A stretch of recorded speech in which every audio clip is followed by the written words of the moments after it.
Ингушетии. И что интересно, чрезвычайные съезды. Что же за переполох? Почему нужно было чрезвычайно собирать съезды? Я зачитываю вам. Первый пункт.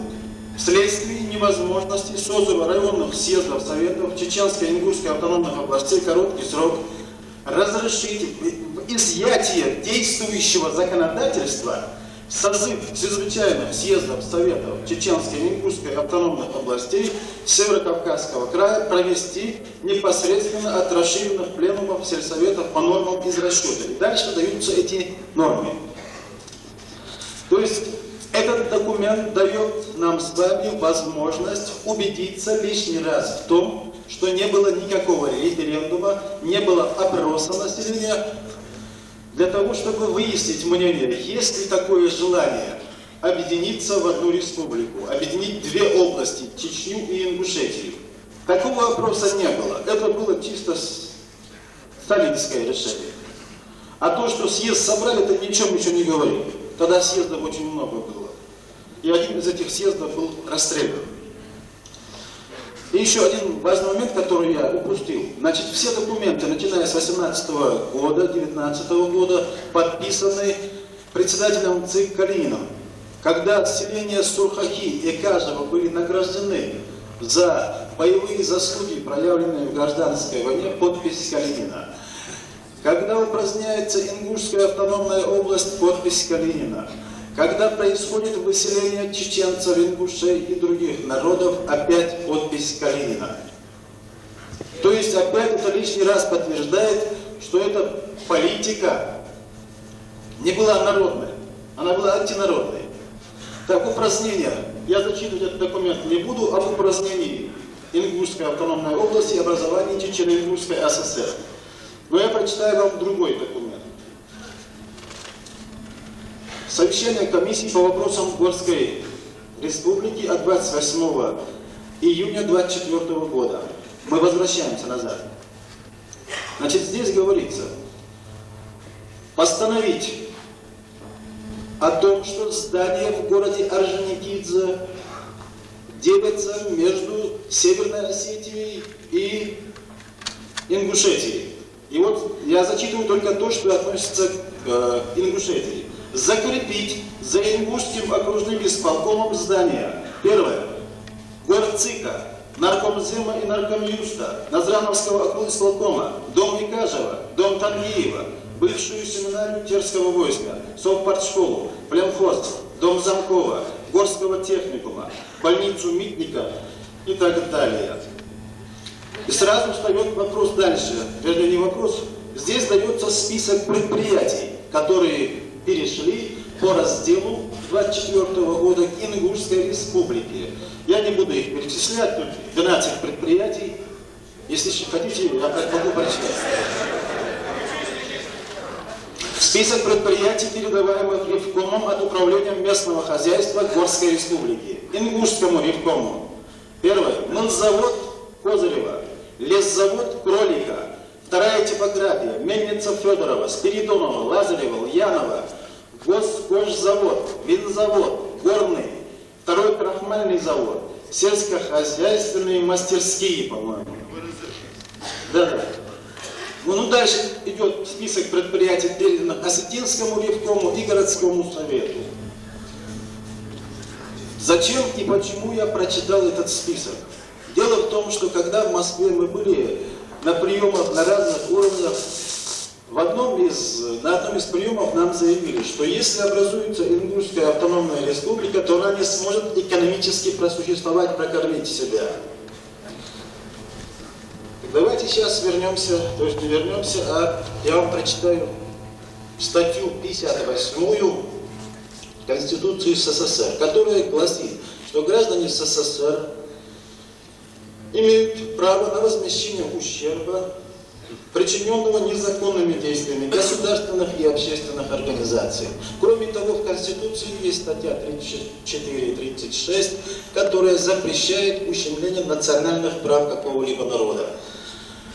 То есть получается, что мы с вами можем предъявить иск на возвращение нам конфискованных у нас сталинским и сталинистским государством нашего имущества, ингушского имущества, принадлежавшего этой республике.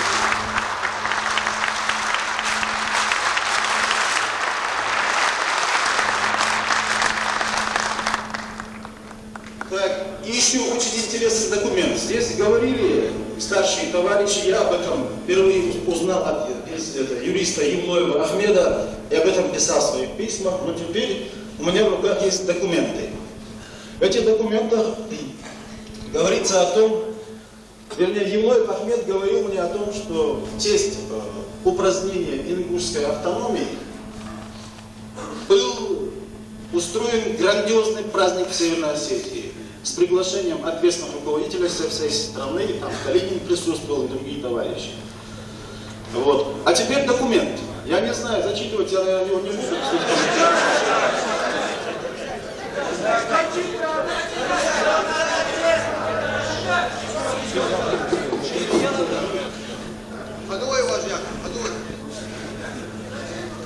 Президиум ЦИК постановил обязать Народный комиссариат тяжелой промышленности обеспечить расширением мероприятий по изучению и использованию горных богатств Северо-Осетинской автономной области. Первое. Второе. Обязать Наркомат связи завершить в 1935-1936 году телефонизацию горной части области.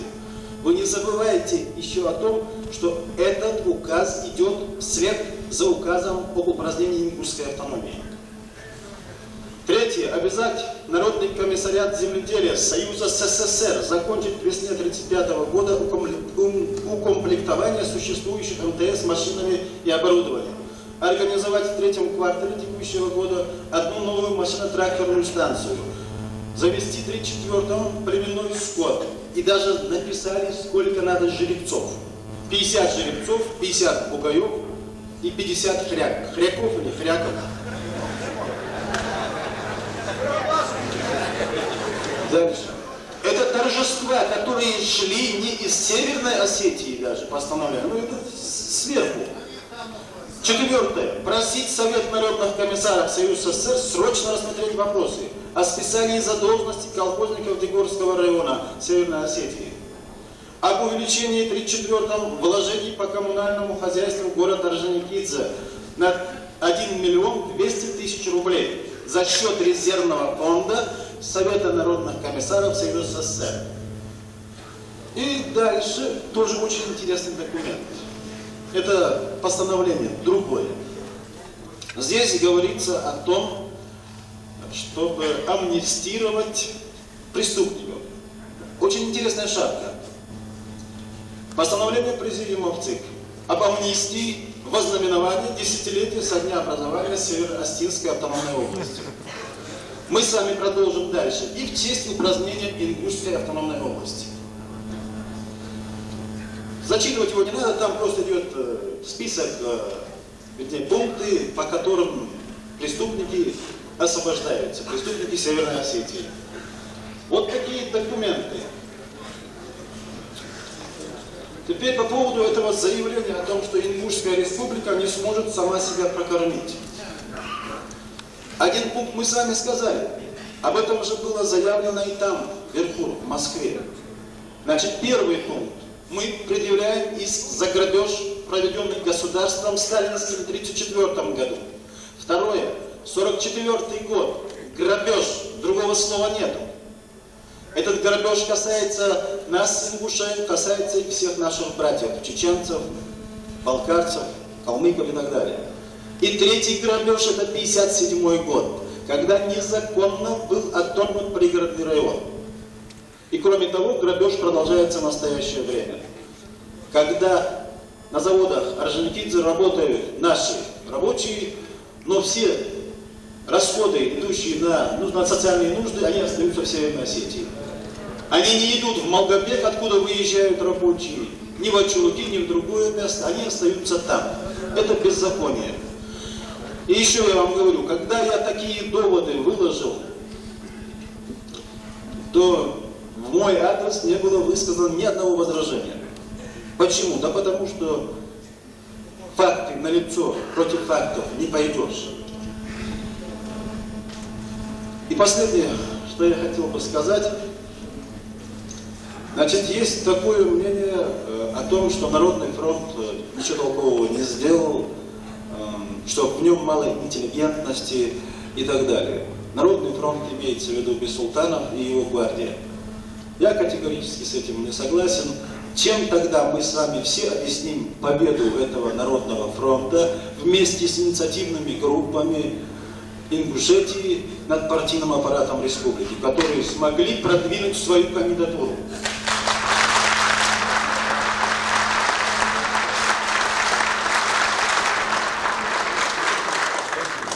Если вы позволите, я сделаю очень маленький отчет о том, что я сделал за 20 дней, который находился в Москве. Я прилетел буквально дня 2-3 назад.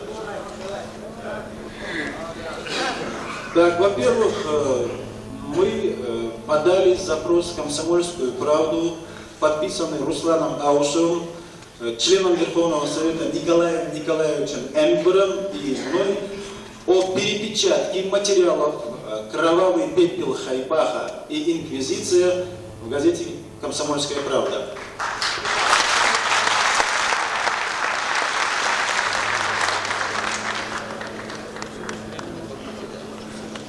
Так, значит, кроме того, мне посчастливилось, как там это говорится, быть на приеме у члена Политбюро Воротникова, то есть Чебрикова, Шлюнькова, ну и в других местах. Но самое главное у Чебрикова. Значит, там был подан запрос, в этом запросе написано, что от имени ингушского народа, трижды ограбленного сталинским государством в 1934, 1944 и 1957 году, я настаиваю на том, чтобы в проекте платформы в окончательном варианте обязательно фигурировал ингушский вопрос. Кроме того, такие же запросы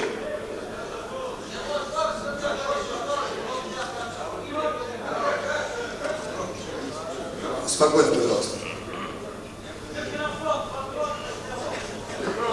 Это я виноват, не микрофон виноват. Кроме того, такие же запросы сделаны в адрес Горбачева, текст примерно такой же.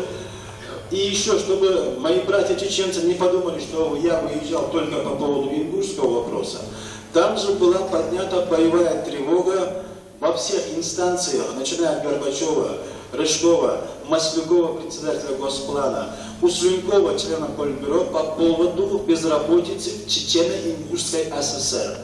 Вопрос этот сейчас прорабатывается.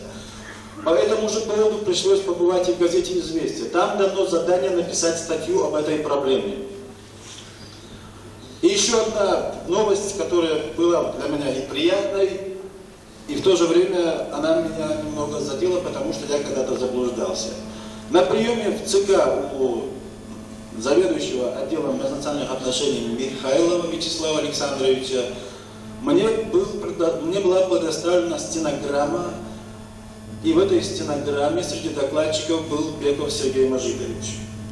Доклад был очень большой, объемный, очень кардинальный, смелый, и там очень четко был поставлен вопрос о восстановлении ингушской автономии.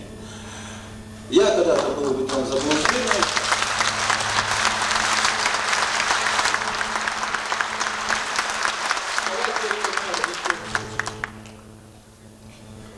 Я вчера подошел к Бекову Сергею Мажитовичу и сказал «Бехмугах классов» за то, что я в это не поверил. Но меня обвели в заблуждение, и там наверху немного было. Сон эхи идут с Бехмугахал. Но это только я по одному пункту говорю Бехмугах. Остальные за мной еще остаются.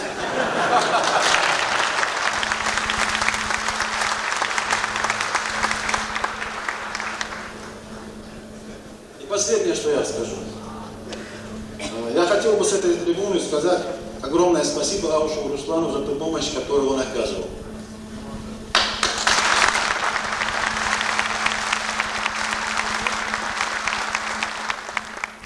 Еще раз огромное спасибо Бессултанову Хожи Ахмеду. Мы не должны забывать, что именно этот человек и никто другой в Чечне организовал кампанию.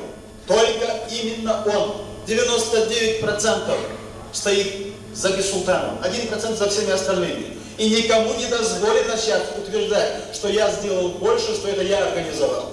Это было организовано именно Бессултановым, Хожахмедом и его братьями.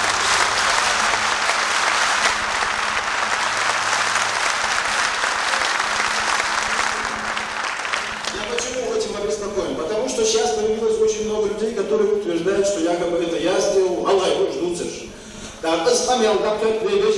Но в чем? Они-то знают всю правду. То есть получается, что эти люди вбивают клин между нами. Никогда нельзя забывать, кто тебе сделал дело. Он тем более Так, здесь есть несколько этих записок, я отвечу на них. Ты говорил, что Сталин наказал, грубо говоря, все народы без исключения. Назови, пожалуйста, хотя бы несколько осетинских семей репрессаций. Не соглашаются. Но я не верю и никогда не верил в то, что бывают плохие народы. Это и есть политика государства. И если сегодня мы будем предъявлять претензии к осетинскому народу, то мы придем в яму. И я не могу в эту яму идти.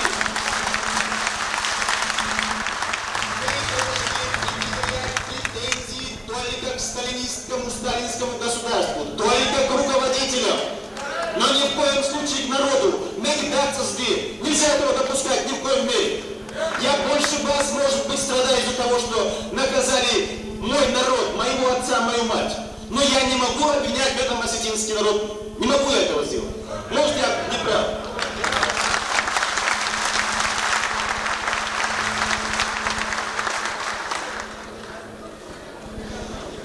Вторая записка.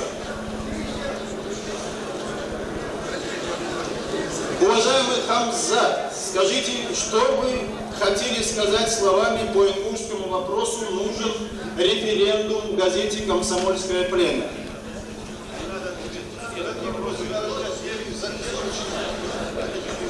Это, знаете, очень наивный вопрос, просто надо внимательно прочитать газету и, кроме того, учесть, что те слова, которые даны внизу, они идут не от меня. Там написано кто-то за, кто-то против и третий. Я так сам до сих пор не понял, что такое третий. Так, спасибо. Здесь тысячи записок, вы на все вопросы не ответили.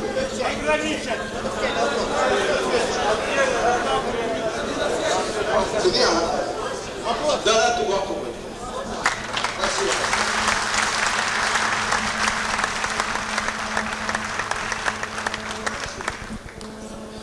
Значит, прибыла делегация от кумыков. Поприветствуем.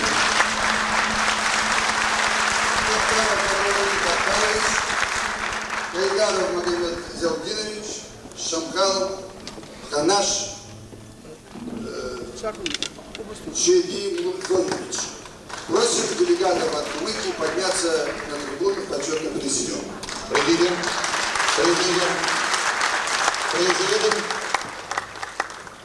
Есть вопросы? Да, пожалуйста. Да, пожалуйста. С позволения президиума, очень быстро вывели с трибуны товарища Фаргиева, нашего депутата, к которому были очень много вопросов в этом зале Народного съезда ингушского народа. Я бы хотел задать вопрос депутату Фаргиеву, и не только как депутату, народному депутату Союза СССР, но и как историку. Представьтесь, пожалуйста.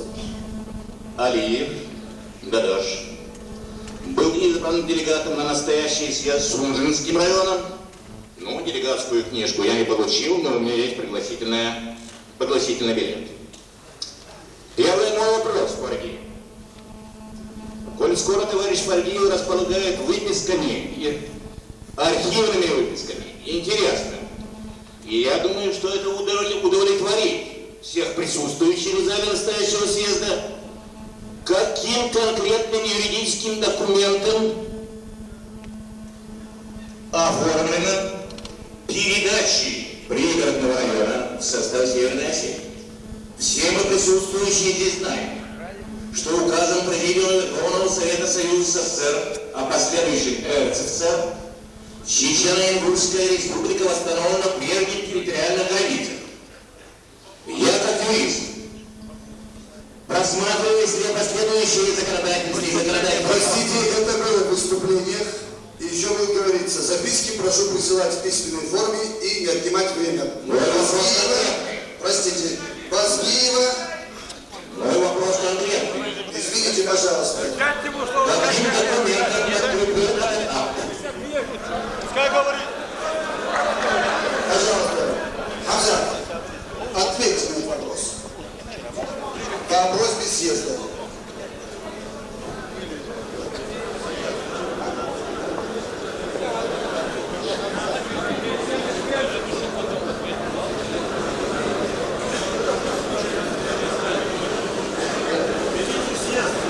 Да, что касается вопроса передачи этого района, указ 57 года, 56 года, те указы у меня есть.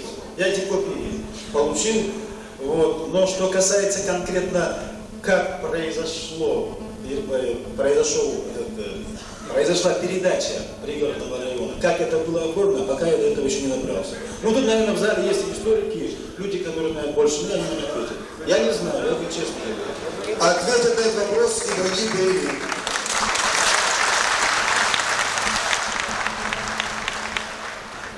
Уважаемые товарищи, разве указ Президиума Верховного Совета Северо-Осетинской автономной республики о переименовании ингушских населенных пунктов, сел, хуторов на осетинские и русские или общесоюзные названия не свидетельство того, что это правобережье Терека передано на Северо-Осетинскую республику? Это во-первых.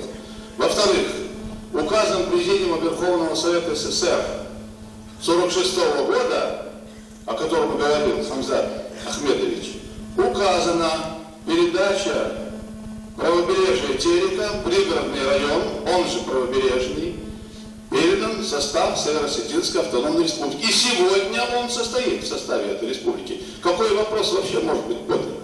Непонятно. Причем тут юридические какие-то знания и так далее. Это документ исторический. И он фигурирует в документах, ведомостях Верховного Совета СССР, который утвердил указ РСФСР, а он, в свою очередь, утвердил указ Президиума Верховного Совета Северо-Осетинской ССР. Тут никаких разговоров быть не может. Уважаемый Ибрагим Гаили, вопрос Простите, пожалуйста, мы не можем заниматься полемикой. Полемикой не будем заниматься. Вопрос задается как душевный вопрос всего ингушского народа. Президиуму Верховного Совета Союза СССР республика восстановлена в прежних географических границах.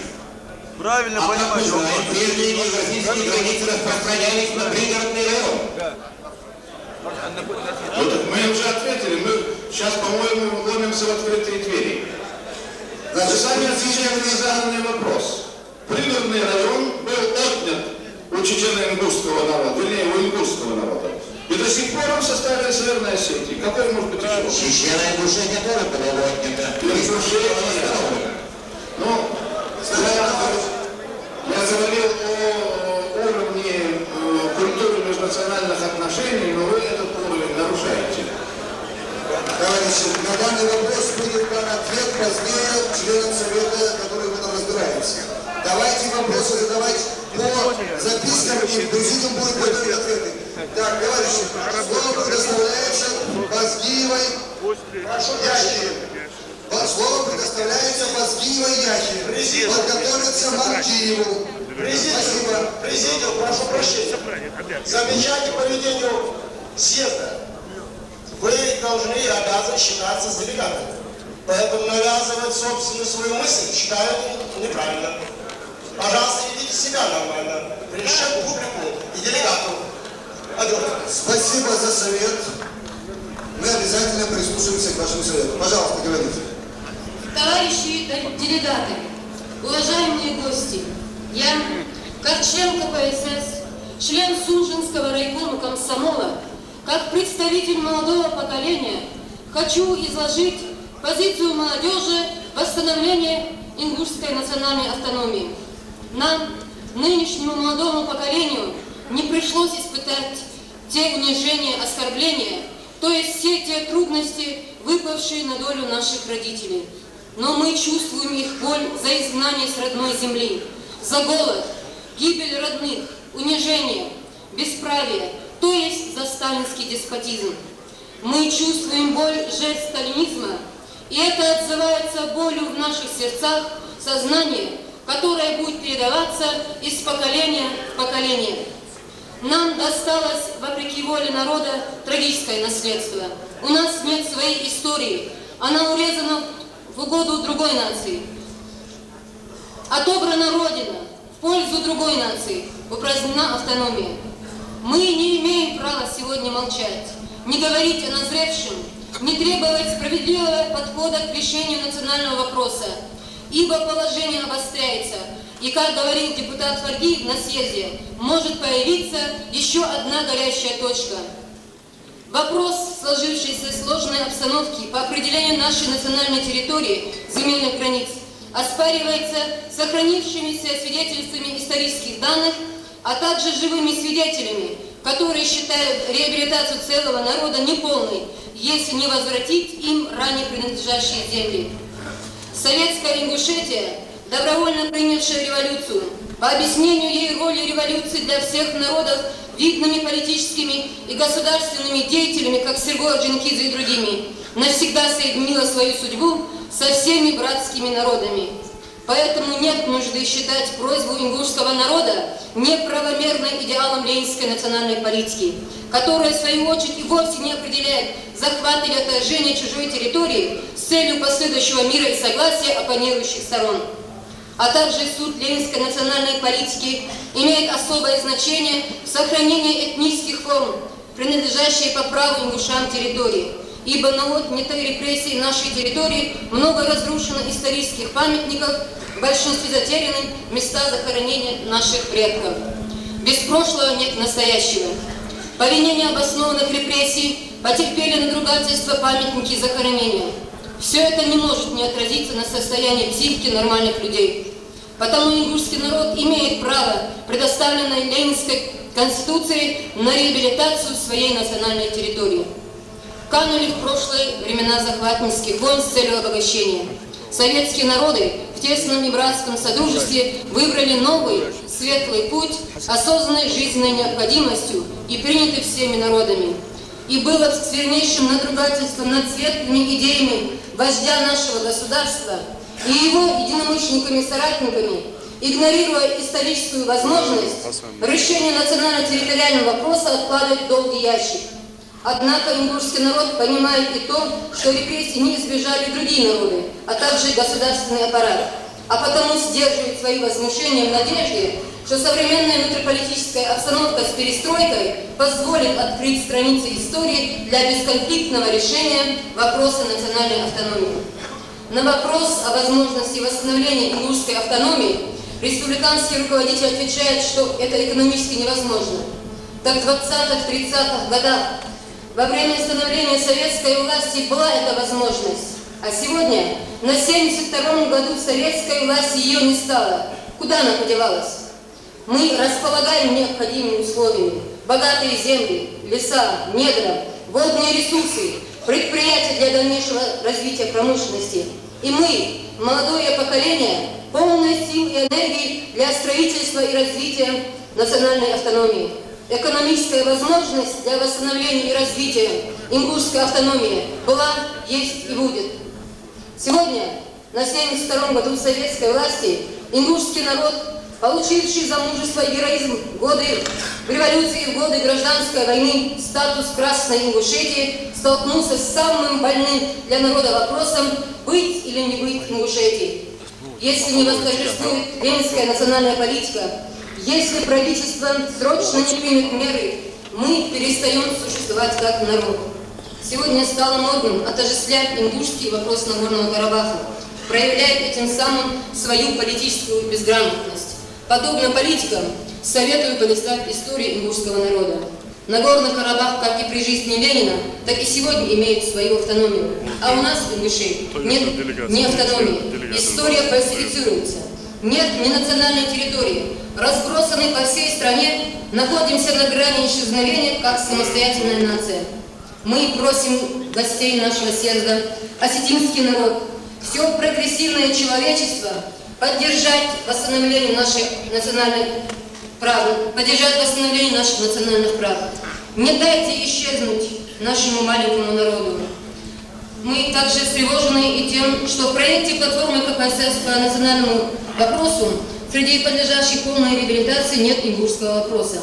Поэтому просим в абзац принять все меры к решению проблем, после слов турок-месхетинцев дописать и ингушей.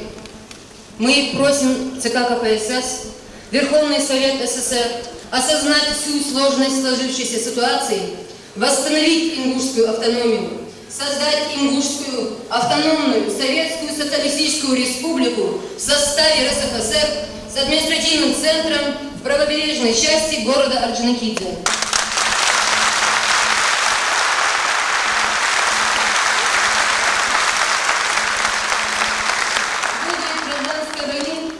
Когда стоял вопрос, быть или не быть советской власти на Северном Кавказе, судьбу советской власти решил ингушский народ.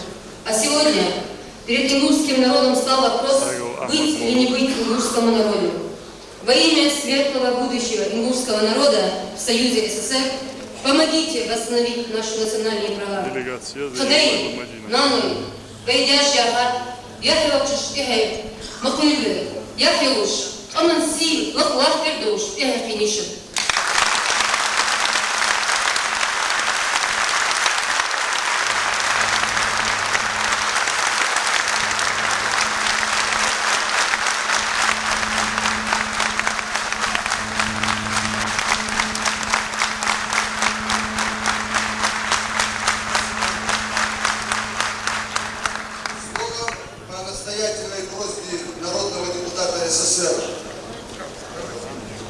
Дарсигова Русы предоставляется Манкиеву. Подготовиться члену Комитета национального спасения Грузии Автандилу Схиладзе.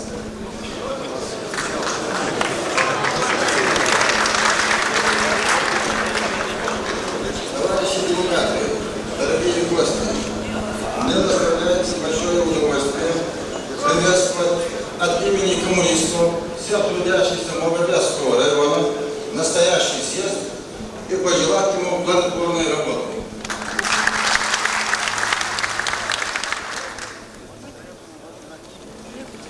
Товарищи, сфера межнациональных отношений в нашей многонациональной стране исключительно сложная.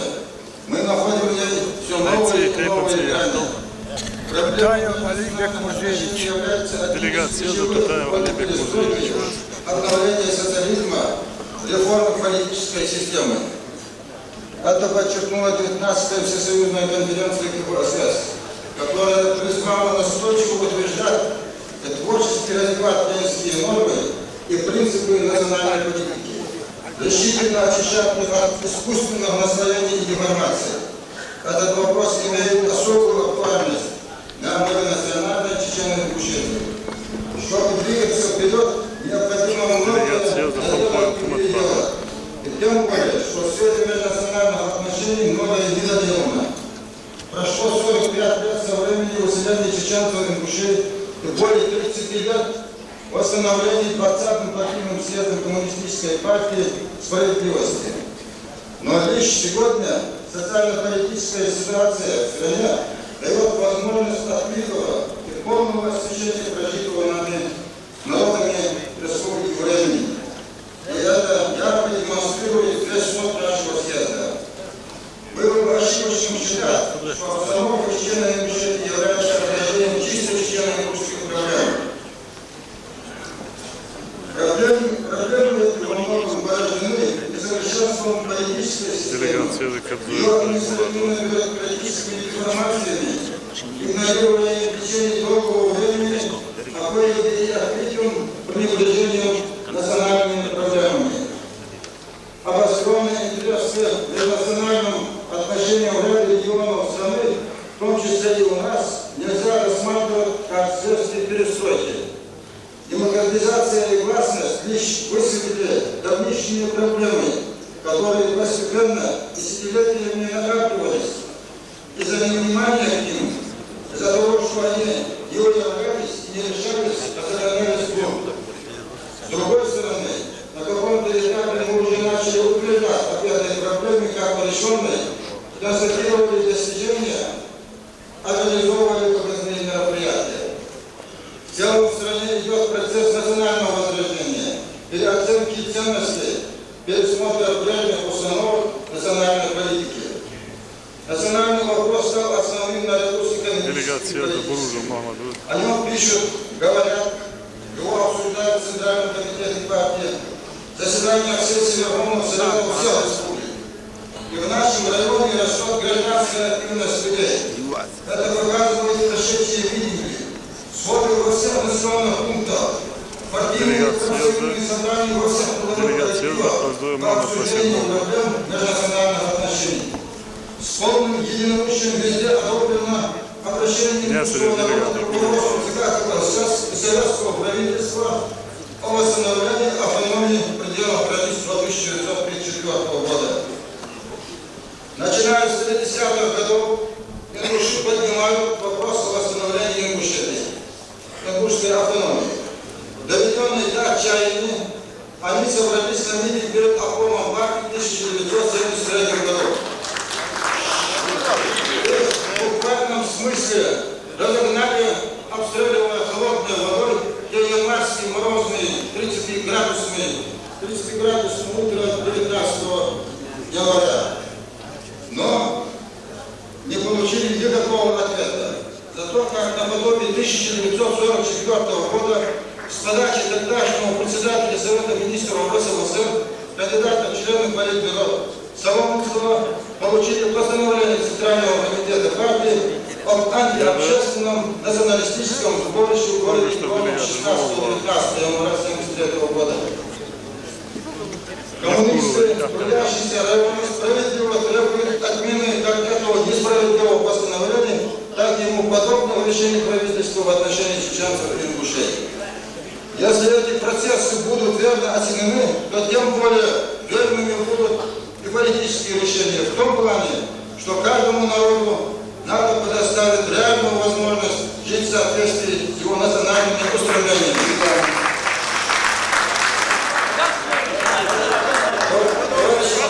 Мы еще ни один час не использовали рабочего времени. Наш съезд проходит в субботные, воскресные дни, выходные дни. Какое мнение? Пожалуйста. Ну, поступают десятки, сотни записок и просим слова. Не успеем остановить. Пожалуйста. Регламент. Значит, одну секундочку. Поступило 2 предложения. Пусть говорит и соблюдать регламент. Прошу в порядке поступления. Кто за то, чтобы дать делегату говорить, и делегатам тогда всем выступающим говорить, сколько они хотят, прошу поднять карточки. Не давать, не давать. Кто против? Большинство. Значит, будем уважать решение съезда ингушского народа и соблюдать регламент. Сколько вам нужно времени, чтобы завершить выступление? Минута. Председатель Малгобекского райисполкома. Чечено-ингушскому народу свойственна сдержанность, взвешенность, мудрость в словах и деяниях. У инавского народа не было в истории последних страниц. И всегда он проявлял завидное терпение. Но нас настораживает тот факт, что зачастую областной комитет партии росту национального самосознания, да и итогам выборов народные депутаты СССР подходят лишь с оценкой слабой идейно-воспитательной работой, пассивностью партийных советских органов на местах. Но коренные причины лежат глубже, хотя и названные тоже нельзя игнорировать.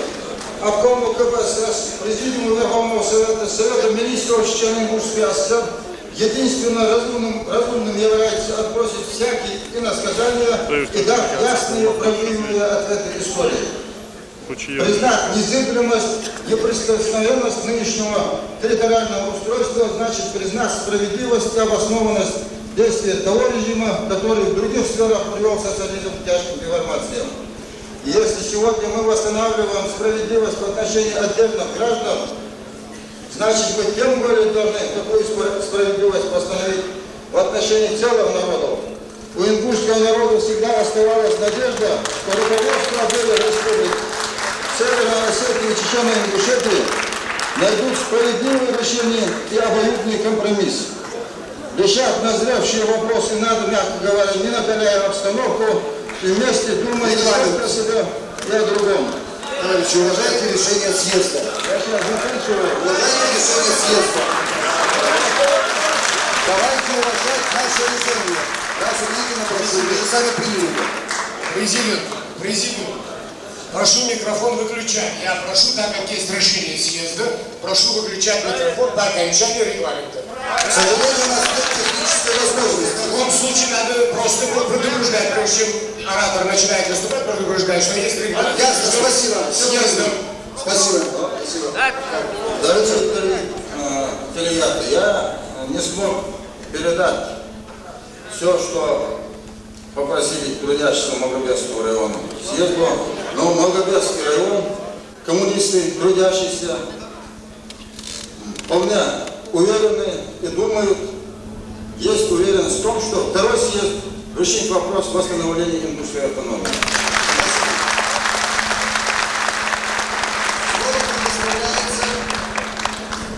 Автандилур Силадзе, член Комитета социального спасения Руси. Подготовится Газдееву Ахмету. Дальше. Предложение президиума. Вы не даете вести, товарищ. Пожалуйста, я могу сюда Илья Съезда, Диана Татьяна Сатарова. Так, пожалуйста. Да, пожалуйста. Батиев Орджоникидзе. Мы не собирались 70 лет. И вот сейчас я уважаю, что все представители Малгобекского района поручили ему выступить, но мы льем воду. Мы много льем. Нужно конкретно вносить предложение. Предыдущий оратор выступил, 15 человек выступало, говорил одно и то же. Поднимается грамотный товарищ. Вот, где же он был до сих пор? Что же, не сидит в зале, не слушает, что говорят предыдущие? Спасибо. Будем уважать решение съезда. Пожалуйста. Представится Делсович. Плеев Руслан. Плеев Руслан Султанович. Февраль 44 года. Люди в своих домах спали спокойно, ожидали рассвет, и вдруг на них, как лавина, нагрянула темная сила, согнала их со своих родных земель,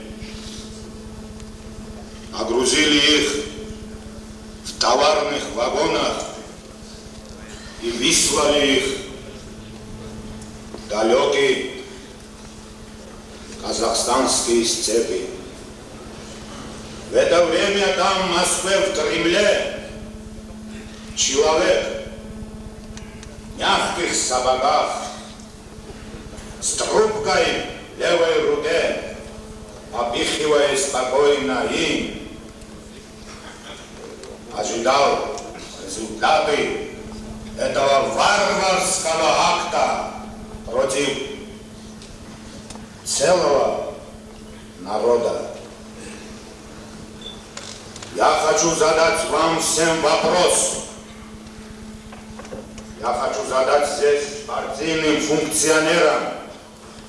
Как могло случиться, что в самой демократичной стране во всем мире к власти мог прийти коварный злодей, кровопийца, враг всего человечества и мировой цивилизации?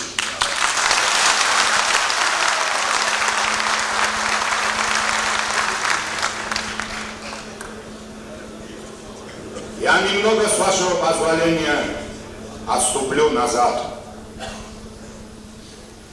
Вы знаете, по фамилии этого человека, это Сталин, он начал свою революционную деятельность в среде русских социал-демократов. Когда социал-демократическое движение в России разделилось на две части и появились большевики и меньшевики, Сталин без колебания примкнул к большевикам, он почувствовал родство по душе и по натуре с ними. Так спрашивается, почему он не пошел к Маркову? Вследствие он становится его признанным лидером и с благословением Ленина одним из его вождей. Когда свершилась Октябрьская революция, и Ленин сформулировал концепцию диктатуры пролетариата, и когда на 11-м съезде партии был введен новая должность генерального секретаря, то партия большевиков должна была избрать генсеком самого большого диктатора, воспитанный им. И это был Сталин. Партия большевиков сделал точный выбор. И Сталин всю свою жизнь честно служил идеям большевизма.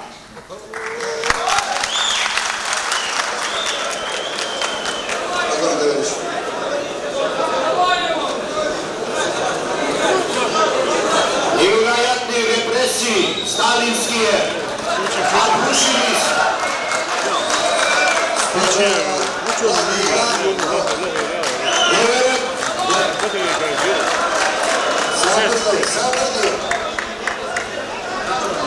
Сталинские репрессии обрушились на целые народы. Были уничтожены самые лучшие умы и силы целых народов. Herr Schmidt! Herr Schmidt!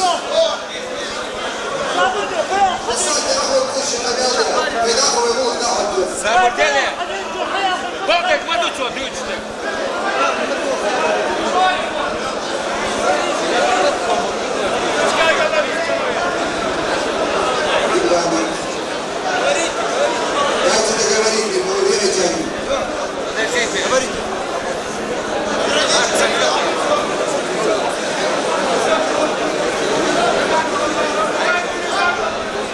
Целые народы были репрессированы и уничтожены.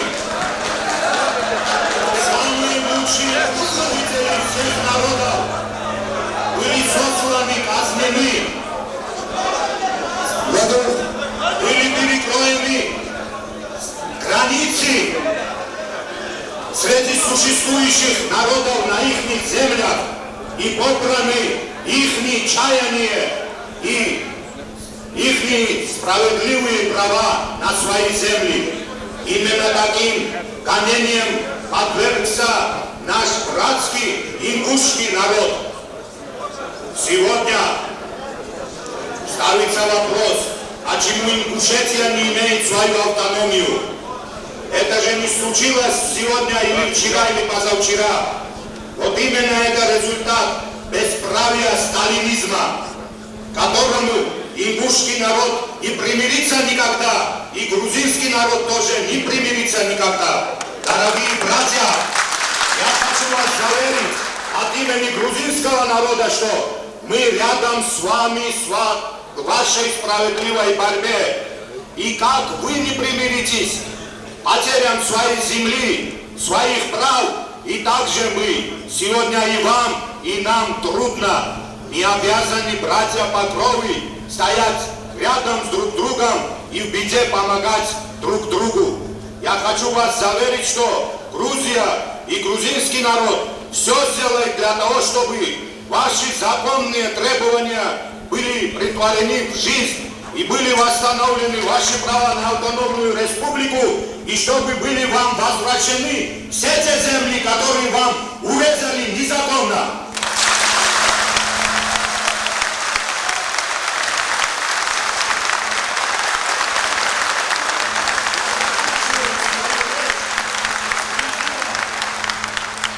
Единение и братство всех кавказских народов.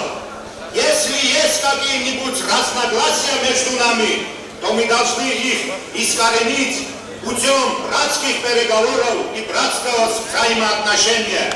Но если кто-либо, я еще хочу вам заверить, ваши чаяния не удовлетворят, то вы знаете, что грузинский народ всегда с вами и всегда будет с вами. И надеемся, что и вы рядом с грузинским народом.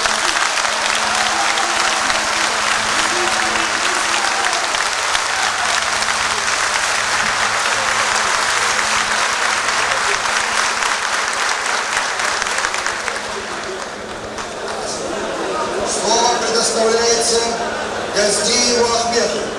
Подготовиться Порчивой Павел. Товарищи, поступают записки. На ваши вопросы президиум работает, будет отвечать. Пожалуйста. Момент, давай подключи. Нам для нас, что судья,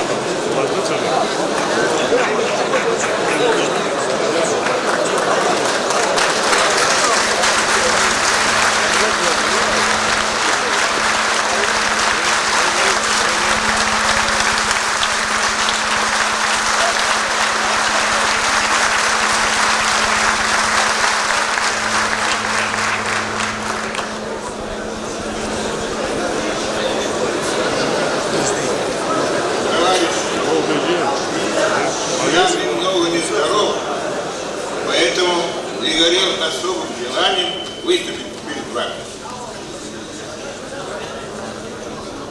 Я от имени ингушского народа, от своего имени благодарю всех наших гостей.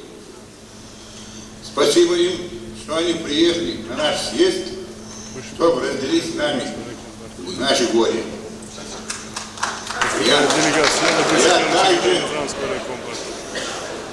надеюсь, что наши гости и народы, которые они представляют, будут с нами вместе в объективном, правильном решении нашего национального вопроса.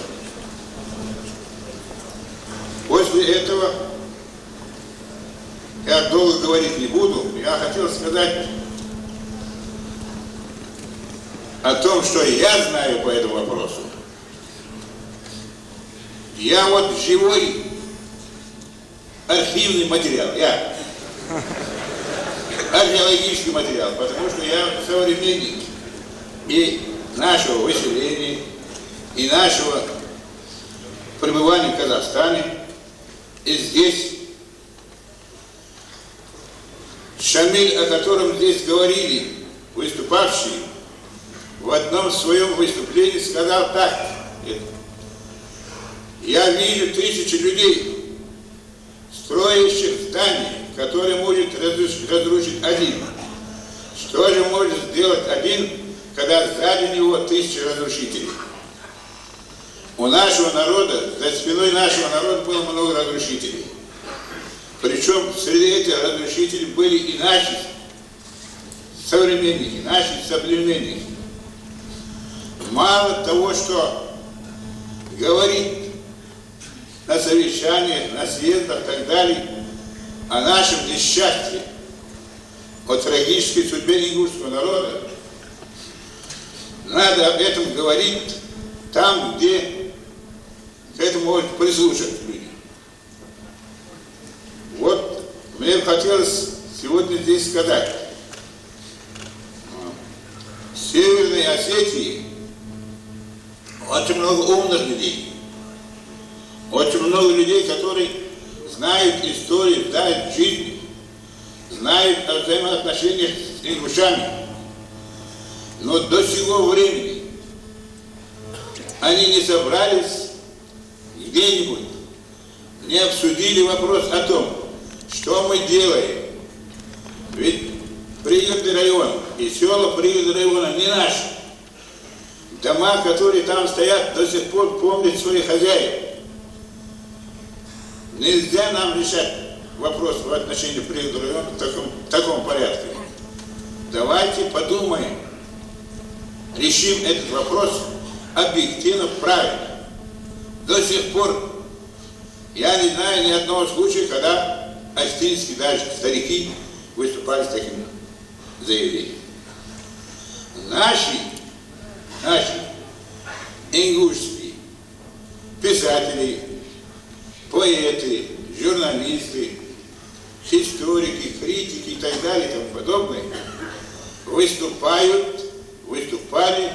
и говорят, этот район ингуши отдали осетинам сами, что этот район ингуши отдали из любви к осетинам, из любви к осетинскому народу, для того, чтобы укрепить дружбу с осетином и так далее и тому подобное. Вот здесь, в этом зале, сидят многие авторы таких заявлений. Нельзя требовать то, за что борются одни, против чего борются другие. Нельзя так делать. Назвать их много. Так, товарищи, вот здесь выступали, значит, я что требую?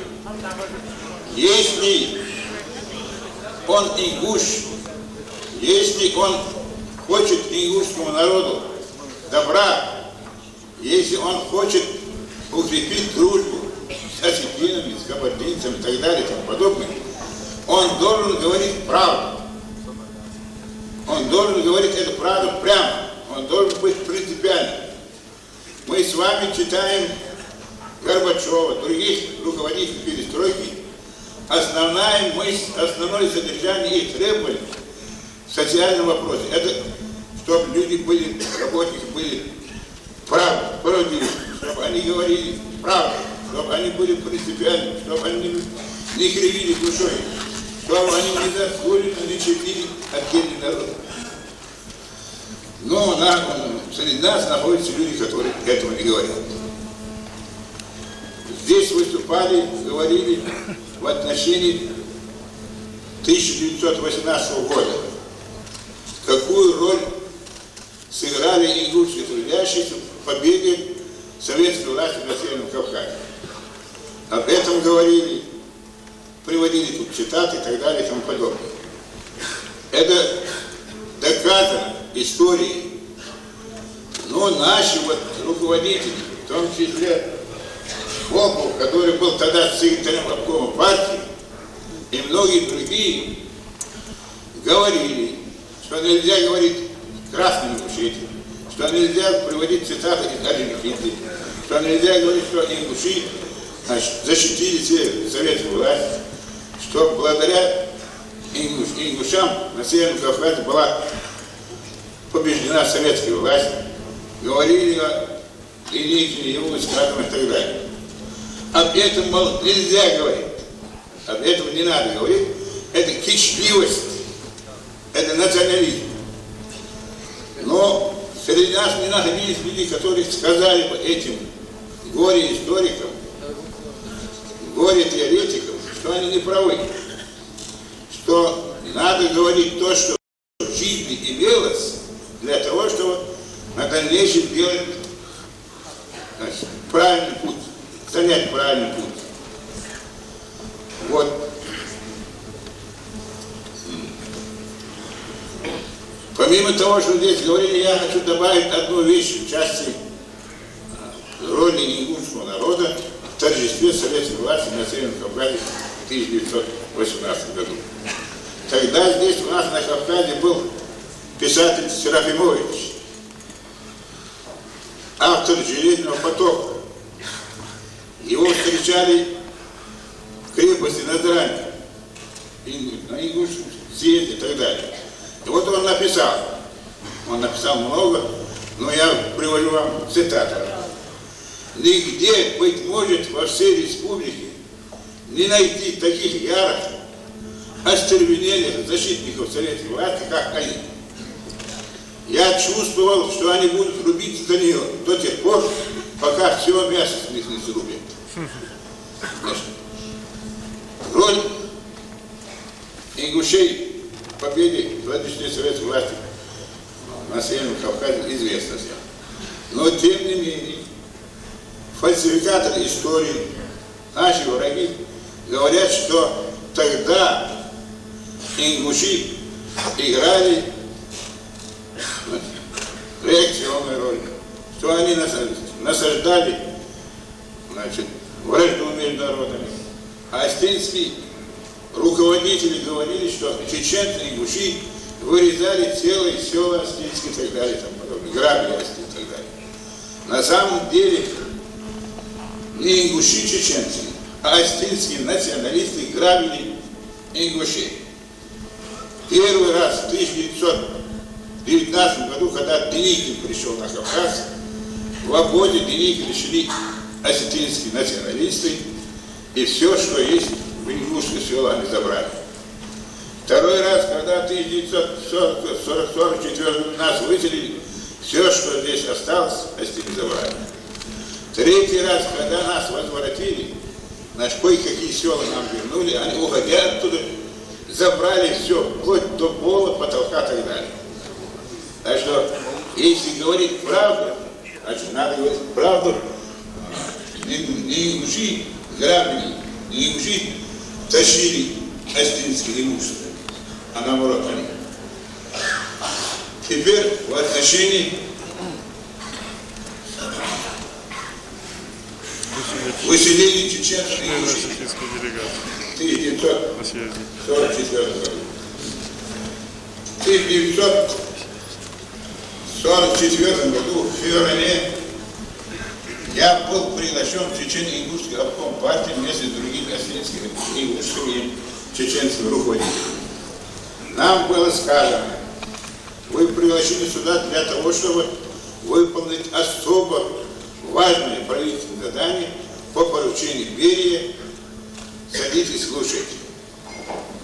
К нам вышел Иванов, первый секретарь обкома партии, Дроздов, председатель Государственного комитета безопасности, и Иванов сказал, вот мы вас разбили на группы, вы должны выехать вот туда, туда-то, а цель, задача о том, что вы должны делать, вы вам скажут на месте. Тогда так поступали во время войны. Мы выехали, группа ингушей, человек 13-14, северо-астинский КГБ, оттуда нас направили на железную дорогу, Владикавказ. В запасных путях там стояло много поездов и так далее. И там находились заместители Берии. А Берия сам ездил в Грозный, обратно. И среди заместителей был Кабулов. Мы пришли туда в 12, приехали туда в 12 часов. Нам сказали, сегодня вас не примут, ложитесь, вот вам вагоны, нас устроили. На второй день, 10 часов утра, нас пригласили в правительственный вагон, где сидел Кабулов и человек 20 генералов, в основном КГБ. Вот нам Кабулов тогда и сказал, зачем нас вызываете, что нас выселяете, там разговоров было много. И сказал так, мы вас пригласили для того, чтобы вы нам помогли организовать переселение без крови, без эксцессов. Солдат есть солдат. Ему дано указание показывать сопротивляющимся стрелять. Сил у нас на территории Чечен-Ингушетии много. На всякий случай границы ваши подтянуты, танки, самолеты и так далее и тому подобное. Ну, как выселение проходило, наверное, все знаете. Накануне 22 февраля, день праздника, всем объявили, что, значит, праздновать надо, мужчинам всем надо быть на забрании, а там их отрубили, погрузили и отправили. Ну, как жили люди в Средней Азии, тоже, наверное, знаете. Первый год выселения из ингушей погибло приблизительно 70%. Я работал в Кокшетавской области. В Кокшетавской области было 36 тысяч переселенцев, где меньше всего погибло людей. Значит, 36 тысяч, в течение года погибло 9 тысяч. Об этом можно говорить много, я не хочу злоупотреблять вашим временем. А вот сейчас, даже сейчас, когда ЦК партии, когда 20-й съезд сказал, что это было и среди населения трагических выступлений, среди нас, среди наших ингушских работников, находятся люди, которые хотят оправдать это выселение. Говорят, что мы повинны в выселении. Говорят, в выселении повинны наши руководители, чеченцы-ингуши. Я писал в центральные органы, и сейчас вот перед вами говорю, Чечения и Ингушетии до 1944 года никогда не был первым секретарем партии. Ни чеченский ингуш, военком, госкомитет, прокурор, судья. Во всех районах сидели военные и так далее. Все ведущие, решающие участки работы в Чечении и Ингушетии были заняты не чеченцами, не ингушами. Тем не менее, руководители чеченцев и ингуши вместе с народом выселили, а вот этих руководителей, которые должны были нести ответственность, никого не выселили. Вот я спрашиваю, почему у этих ингушских наших руководителей, в том числе у Бокова, в том числе у многих теоретиков, не хватает ума сказать это? Почему не хватает? Дальше. Нам приписывают много того, чего мы не делаем. Вот в отношении пригородного района в 1974 году на совещании при секретаре обкома партии Кучиеве, там же был этот капитан атомфлота Ленин Кучиев и много других, осетины заявили, какое имеет ингуши право требовать пригородный район, тогда как они в 1942 году покинули этот район, убежали из этого района. А осетины, да, немцам отдали, а осетины отбили этот район у немцев. Погибли, нет, это факт, погибли в этот район. Сейчас в этом районе живут вдовы, дети и так далее, тех фронтовиков, которые погибли, завоевывая обратный район. Никто не начал писать, никто не начал поехать в этот город. Я не написал, не выступил против такого заявления. Осетины, среди осетин есть умные люди, доброжелатели наши. Но вот эти националисты осетинские, кудасы, которые с города выселились, они ведут неправильно. Рано или поздно это может привести к плохому столкновению. Не надо окончательно. Вообще время кончилось, но если съезд. Вот, пожалуйста. Они что говорят? На новой границе между ингушами и осетинами они поставили памятник в виде обнаженного кинжала, воткнутый в землю высотой 12 метров. И говорят, за этим памятником ингуши вас ждет смерть. Такие вещи не располагают к дружбе. Я работал лет 20-25 тому назад в Назаранском районе первым секретарем, и там я столкнулся со многими такими партиями.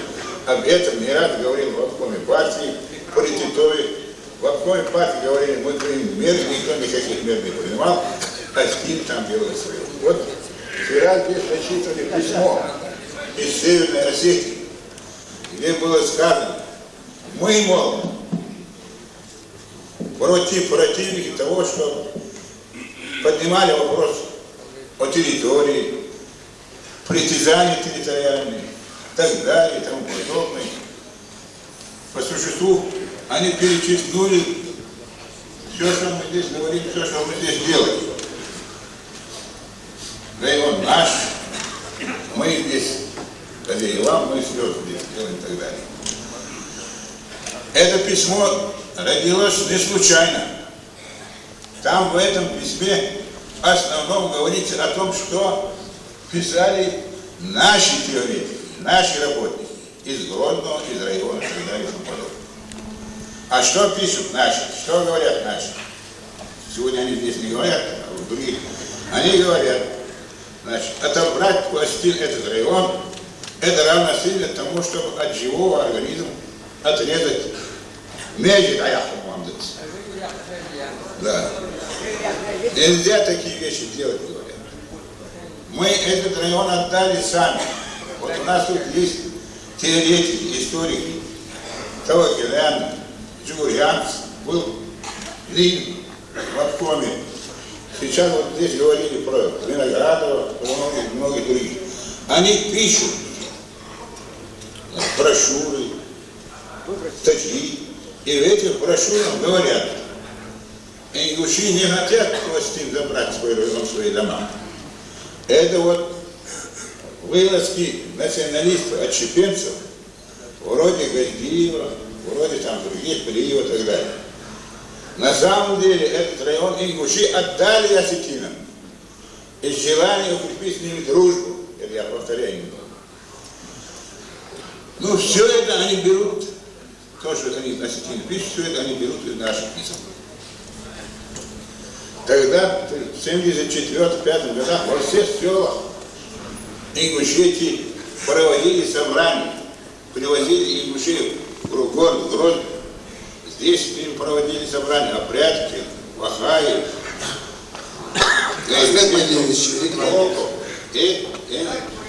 Они говорят, ингуши неправильно. Но я заканчиваю. Мне кажется, нам надо держаться одной линии. Если уж мы требуем свой район, свои дома, до конца требуем. Если нет, если среди нас появляются вот эти предатели, изменники, которые неправду говорят, и призывать в порядок. Иначе успеха не будет. Вы думаете, вот сегодняшний наш съезд, тут, знаете, осетинские националисты поднимут шум, много чего делают, чтобы решение этого съезда не осуществилось.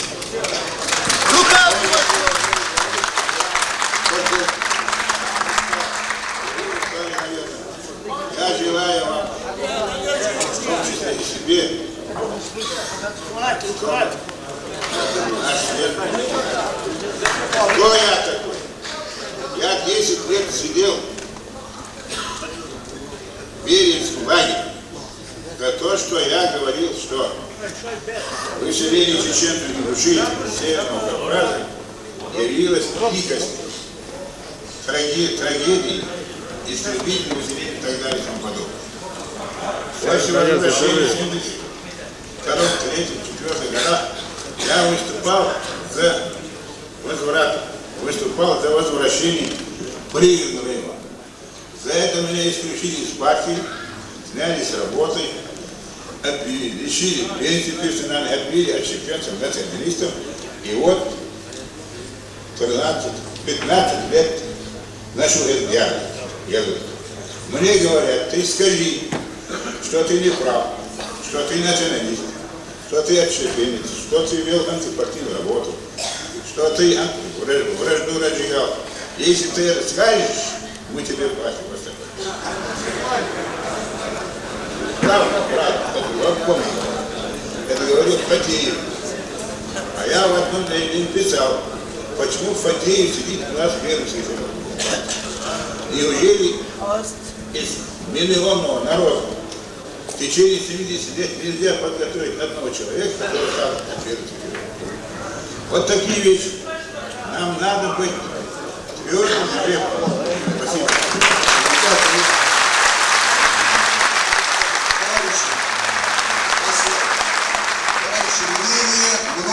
Многих, я последнюю записку взял отбора делегатов, чтобы выступающие не повторялись. И уже настоятельно требуют, чтобы мы предупредили об этом выступающих. Это раз. Второе. Делегации акинцы, делегации из Казахстана. Очень много. Я прошу еще раз придерживаться регламента. Слово предоставляется. Да? Нет, сейчас, да. Извините. Слово предоставляется Шаныбаеву председателю Координационного совета горских народов Кавказа Кабардино-Балкария. Затем 15-минутный перерыв. Значит, предупреждаю всех укладываться в регламент. Уважаемые товарищи, делегаты съезда, сыны и дочери многострадальной Ингушетии. Я представляю здесь национальное кабардинское движение в поддержку перестройки. И волей судьбы случилось так, что представляю также молодую организацию, только что родившуюся, которая называет себя Ассамблеей горских народов Кавказа или сокращенно Кавказская ассамблея. 5 минут, которые мне предоставлены, я должен разделить между двумя этими факторами. Я, наверное, первый фактор сокращу и скажу вам очень коротко. Как представитель народа, который остался на этой многострадальной земле, когда народы покидали свои дома, и затем как представитель народа, который встречал балкарцев в частности, и будучи уже комсомольским работником, принимал участие вот в этих вещах, и затем, будучи прокурором Малой Кабарды, занимался некоторыми эксцессами, которые были порождены вот этим бедствием. Я могу быть лаконичен и сказать, товарищи, что адыги – это небольшой остаток причерноморских шапсугов, Адыгея, Черкесия и Кабарда, которые, как Надар вчера говорил, отмечает в этом году 125-летие окончания Кавказской войны, понимает ваши боли и ваши страдания на собственной боли и на собственных страданиях, хотя 125-летней давности. На зеленом знамени адыгов цвет жизни, вы знаете зеленый цвет, было 12 звезд, 12 черкесских адыгских времен. Теперь, когда наши молодые художники снова набросали недавно на конференции, посвященной окончанию Кавказской войны после разгрома Шамиля, и когда адыги не поняли, что у нас свой есть Западный фронт, когда надо было обоим фронтам объединяться и защищать себя, и они за это дорого поплатили. Здесь Надар говорил, 700 тысяч покинули, по нашим данным, около 1 миллиона покинули. И, товарищи, ровно половина, может быть, есть какая-то закономерность на небе, ровно половина людей, покинувших свою родину тогда под ударами царского самодержавия, погибли, исчезли с лица земли. И вот из этих 12 звезд адыгских племен одна звезда совсем угасла. Это звезда убыхов. На земле рядом убыхи жили с абхазцами, там есть Красная Поляна, где поголовное убыточное население, дети, женщины, старики были вырезаны, и вся поляна была покрыта кровью.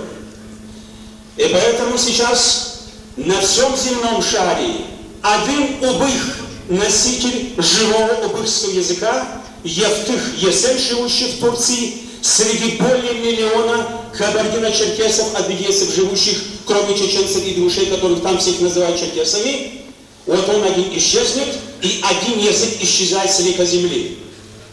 Поэтому, когда здесь говорилось вчера, я с содроганием слушал эти слова, стоит вопрос о том, быть или не быть ингушскому народу.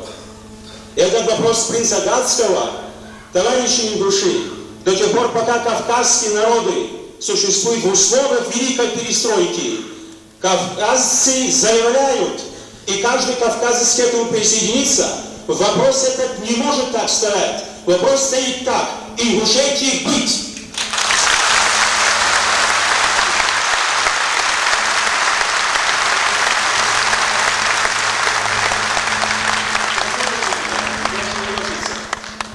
Две с половиной минуты остается.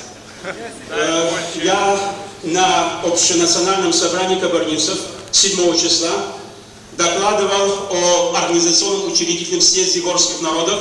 Притом я доложил кабардинцам, что я еду на съезд Ингушетии. И поэтому кабардинцы поддержали, и мы сказали между собой, что и Кабарда, товарищи, не сделала то, что она могла бы сделать для оказания помощи Ингушетии. И мы намерены сейчас исправить эту свою вину перед вами. Поэтому Кабарда определяет свою позицию в Содружестве народов, товарищи, что нам делать? В Малой Кабарде танцует мышхашафа. Вы, наверное, знаете, мы кабардисты называем вас мышхаш. Вот как вы здесь танцуете, в Малой Кабарде не кабардинские танцы, а по-ингушски танцуют. И маленькая граница, которая она проведена совсем, она не разделила нас с вами. Теперь что делать нам с Осетией, когда половина Терекского района и половина Урманского района по существу некоторые села мы не можем разграничить, где осетины и где кабардинцы. Теперь что нам делать, когда беда возникает между Азербайджаном и Арменией, когда у нас в республике 8 тысяч карабахцев?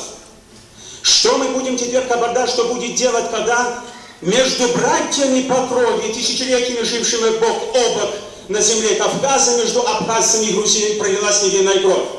Когда мы непосредственно после убыхов сразу Абхазии идут родственники, а когда Грузия, товарищи, Грузия, когда бабушка Йоги Сакадзе,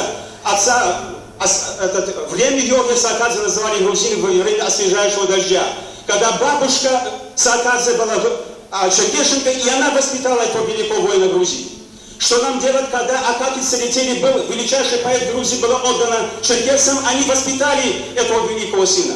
Что нам теперь делать сейчас, если недавно шапсурский великий писатель Аджуб Гирей, когда шапсурское селение было совершенно сожжено, уничтожено, остался 12-летний мальчик и его сестренка. Русский офицер его усыновил, и он стал инженером, который построил первую железную дорогу в Грузии, Тбилиси-Бакуряне.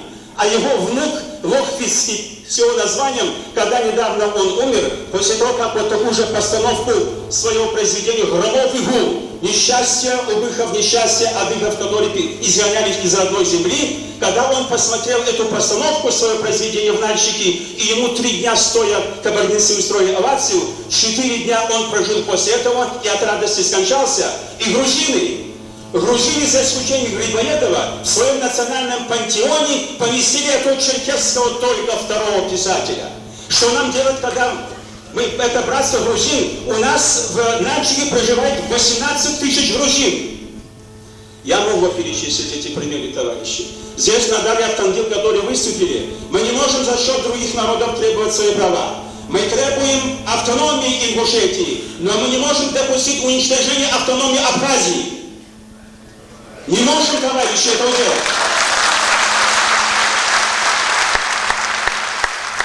Здесь, товарищи представители Грузии, прекрасно сказали, мы протянули руку дружбу, к Нагару я подошел, мы будем в Грузии, и этот общий язык, товарищи кавказцы, найдем. Теперь для того, чтобы нам встречаться, объединяться и опираться не на, товарищи, эмоции, не на чувства. Мы должны говорить с вами на языке разума. Холодного, трезвого рассудка, мы все теперь с вами должны стать политиками. А политика – это искусство возможного.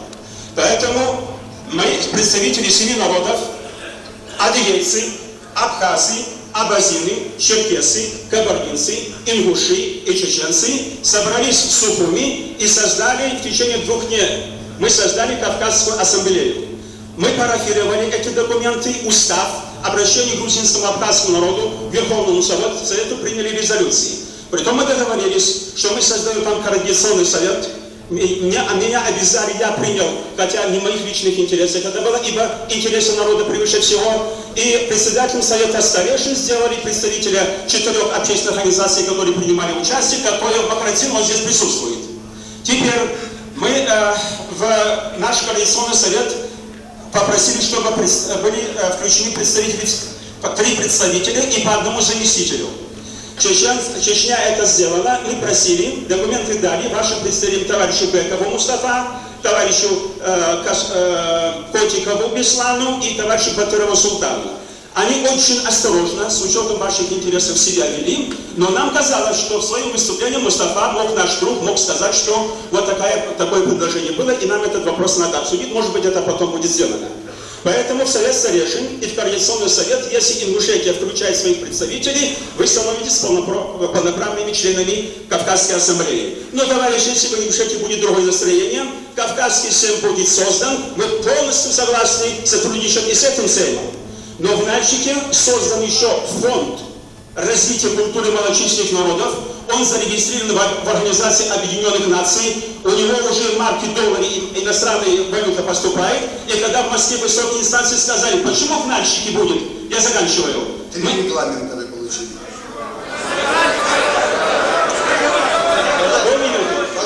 Полминуты. Товарищи, мы сказали, Тахтабиев, президент этого общества, сказал, мы зарегистрированы в Организации Объединенных Наций, и для того, чтобы у нас теперь отнять вот этот статус, надо будет заплатить претенденту 25 миллионов долларов неустойки. Тогда нам сказали, пусть функционирует этот фонд. Поэтому, товарищи, вот такой центр создается в Нальчике, и вместе с этим центром наша ассамблея будет работать. Двери ассамблеи открыты для всех, осетины, я думаю, будут. Балкарцы дали согласие, карачаевцы, бубики и другие, поэтому Кавказская ассамблея протягивает руку, братскую руку взаимодействия всем кавказским народам. Желаю вам успехов.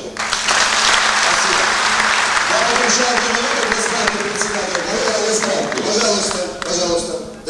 Значит, я хочу заявить решительный протест предыдущему оратору, как председатель Народного фронта Чечен-Ингушетии. Чечня ни одного человека не уполномочила представлять чечено-ингушский народ, я подчеркиваю, в этой ассамблее. Люди, которых вы не знаете совершенно, поехали и заявили о том, что они являются представителями не только чеченцев, но и ингушей. Беслан Костоев, мы об этом знаем. Махмадзин Каттоев стал сопредседателем этой ассамблеи. От Чечни абсолютно этого человека никто не знает. Я спрашиваю вас, чтобы эти люди слышали. Вы знаете Махмадзина Каттоева? Нет. Поэтому мы считаем юридически неправомочен этот орган работать.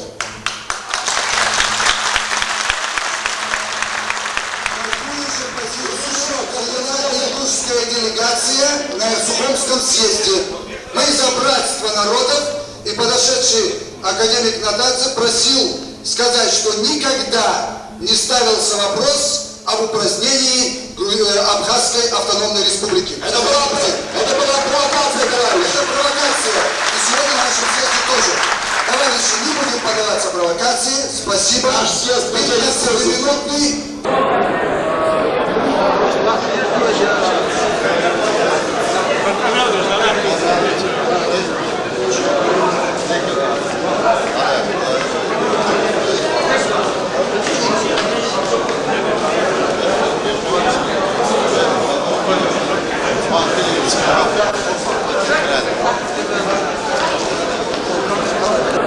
Крупным планом у вас или маленьким?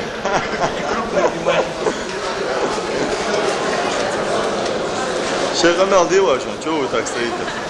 Подорвай, сел, отца договорим все? Да. Да? А мы же вместе ночевали. Мы не живем, мало рынок специал. Он с вами себя. Слева от тебя. Ты знаешь, он учитель. А? Учитель он. Где? Она видно, вот что у нас. На Сыркорте? Сколько ты нас не чутишь? У меня где-то выживает. А? Сейчас. Где ты будешь нас демонстрировать? Везде, где хотите, дома могу показать. Дома, да? Ну, это, в принципе, для Ингушского комитета есть я лично. Да, они попросили. Света Федеевична. Света. А вы так и собрание не провели профсоюзное? Да, сухом мяс, бухгалтер, вот посмотри, ёх, полгаса, говорится как. А? Что ты же профсоюз? Бухгалтер ветись. Хая, зон. Оля. Хая, ручки хаба.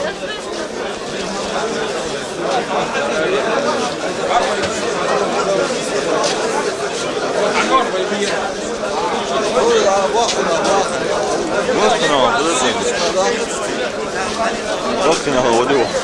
Малыш будешь? Малыш будет, Бахтина. Хоть мельмы, просто Бахтина. Малый будет.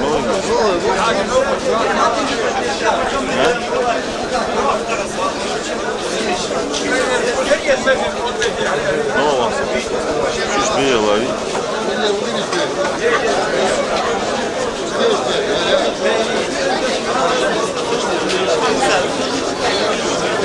Come on.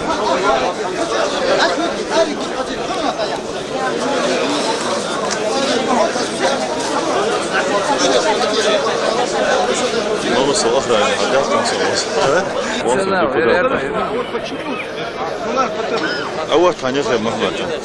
Дальше говорит я. А?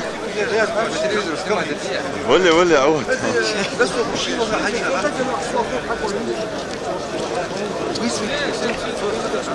عدل خيرك سينيه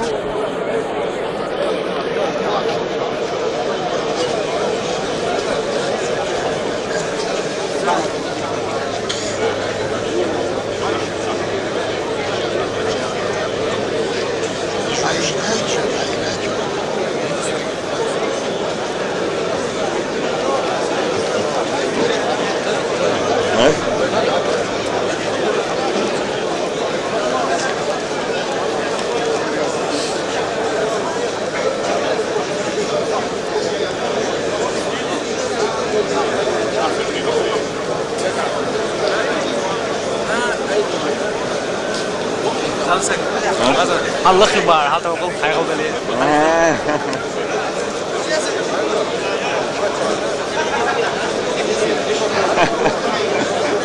حوا مين ها انس يرملو نجمدي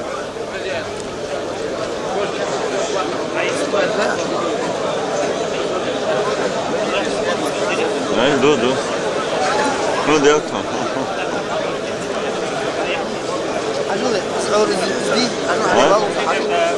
Мало? Я взять.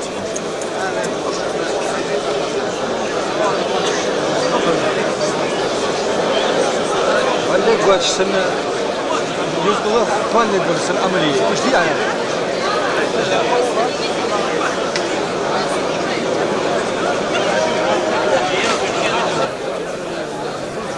Варте датски.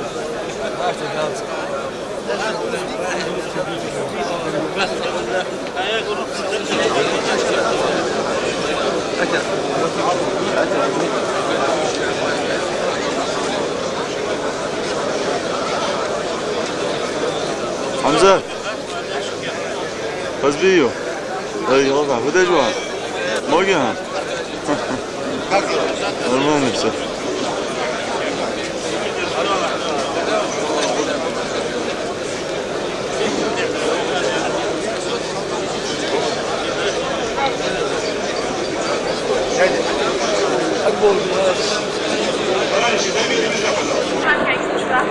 Мышля, рано чай. Видите, молодец. Приятно слышать от тебя такие слова.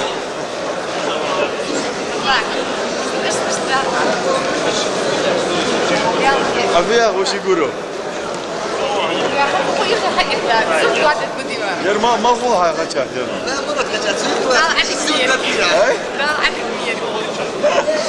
Смотрите, можно было добавить 180 будет.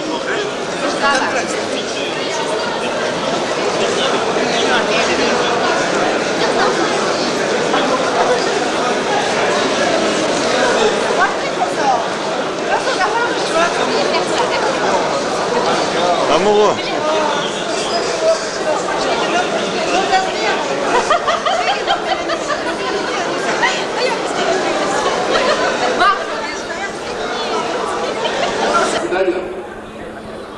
У нас просьба быть внимательным и чутким друг к другу и к президиуму, пожалуйста. Не быть индивидуалами, каждый сам для себя. А сейчас слово предоставляется Парчиевой паре. Пожалуйста. Уважаемый президент, прошу минутку. Мы дали уже объявление. В следующий раз. Я прошу у съезда 1 минуту всего лишь. Представитель рабочего класса чеченского, делегат съезда, полноправно. Пожалуйста. Во-первых, инициатива моего выступления на сегодняшнем съезде и вчерашнем принадлежала не мне, оргкомитету уважаемому. Но я теперь понял, что оргкомитет, президиум уважаемый, сегодня не хочет мне предоставить слово. Я делаю заявление от имени делегатов, чеченцев и ингушей, представителей университета и рабочих предоставить слово, намеченное слово сегодня. Да или нет? Ваша фамилия? Отцу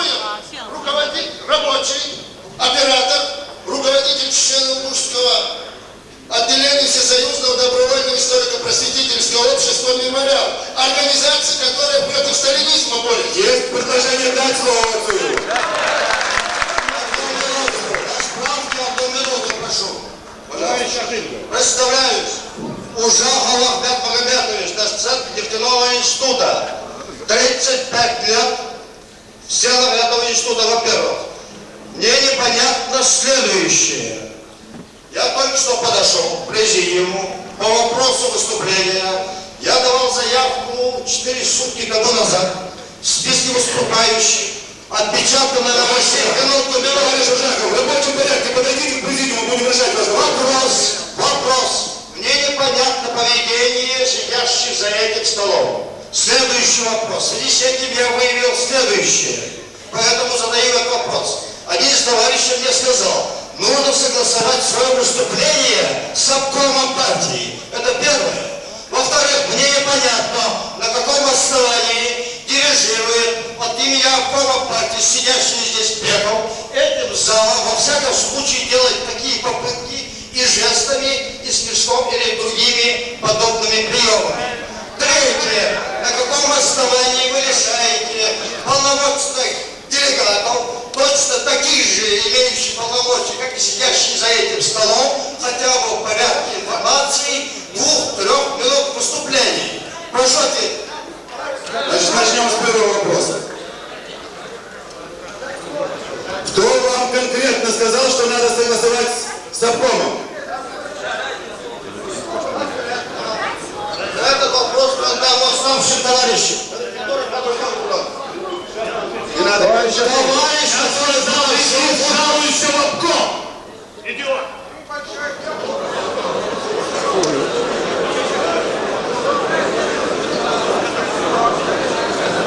Товарищи делегаты, я директор Ингушского государственного историко-архитектурного и природного музея-заповедника. Одну минуту, товарищи, одну минуту. У меня вопрос к президиуму. Коллектив музея-заповедника подготовил обращение к Ингушскому съезду. Я неделю назад обратился в оргкомитет, записался на выступление. Сегодня и вчера подал 4 записки. Наш доклад апробирован работниками съезда. Так, товарищи, займите, пожалуйста, свои места. Будьте добры, не мешайте проводить съезд. Займите свои места. Пожалуйста, Парчиева.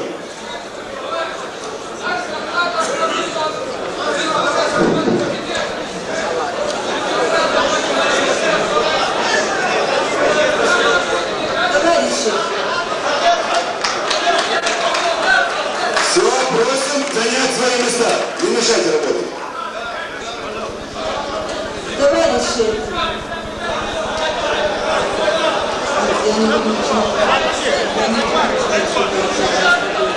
товарищи, просьба есть начать.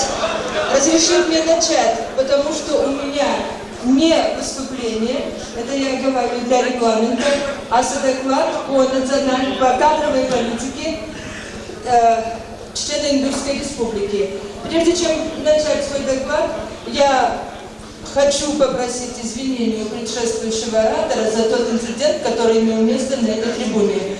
Я думаю, что никто не, и в том числе товарищ Бисултанов, не правомочен был ставить вопрос о распуске ассамблеи. Мы и чеченские и ингушские народы могли у себя ставить вопрос об отзыве делегатов, которые не являются представителями, если таковой факт имел место, из этой ассамблеи. Разрешите мне продолжить по теме вопроса.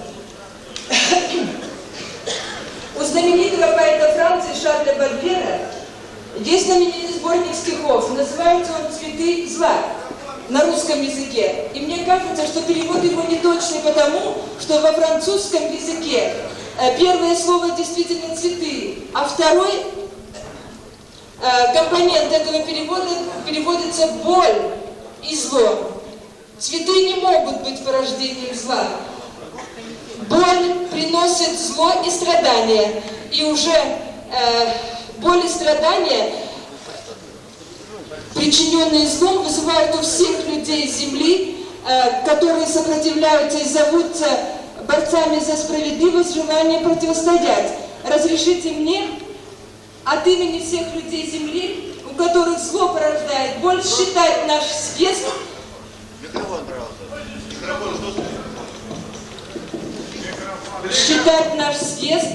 животворящей реакцией на боль и страдания, причиненные нашему народу тем злом, которое на многие годы победило в нашей стране и загубило прекрасные ростки революции.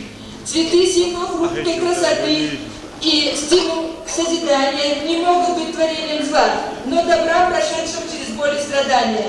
Сегодня наш общий каждого в отдельности, а затем все вместе на каждого. И, наконец, каждому на всех остальных вместе взятых. Высказать обиду, услышать признание, мы их слышали много. Кто виноват, в чем виноват. И здесь поможет только правда.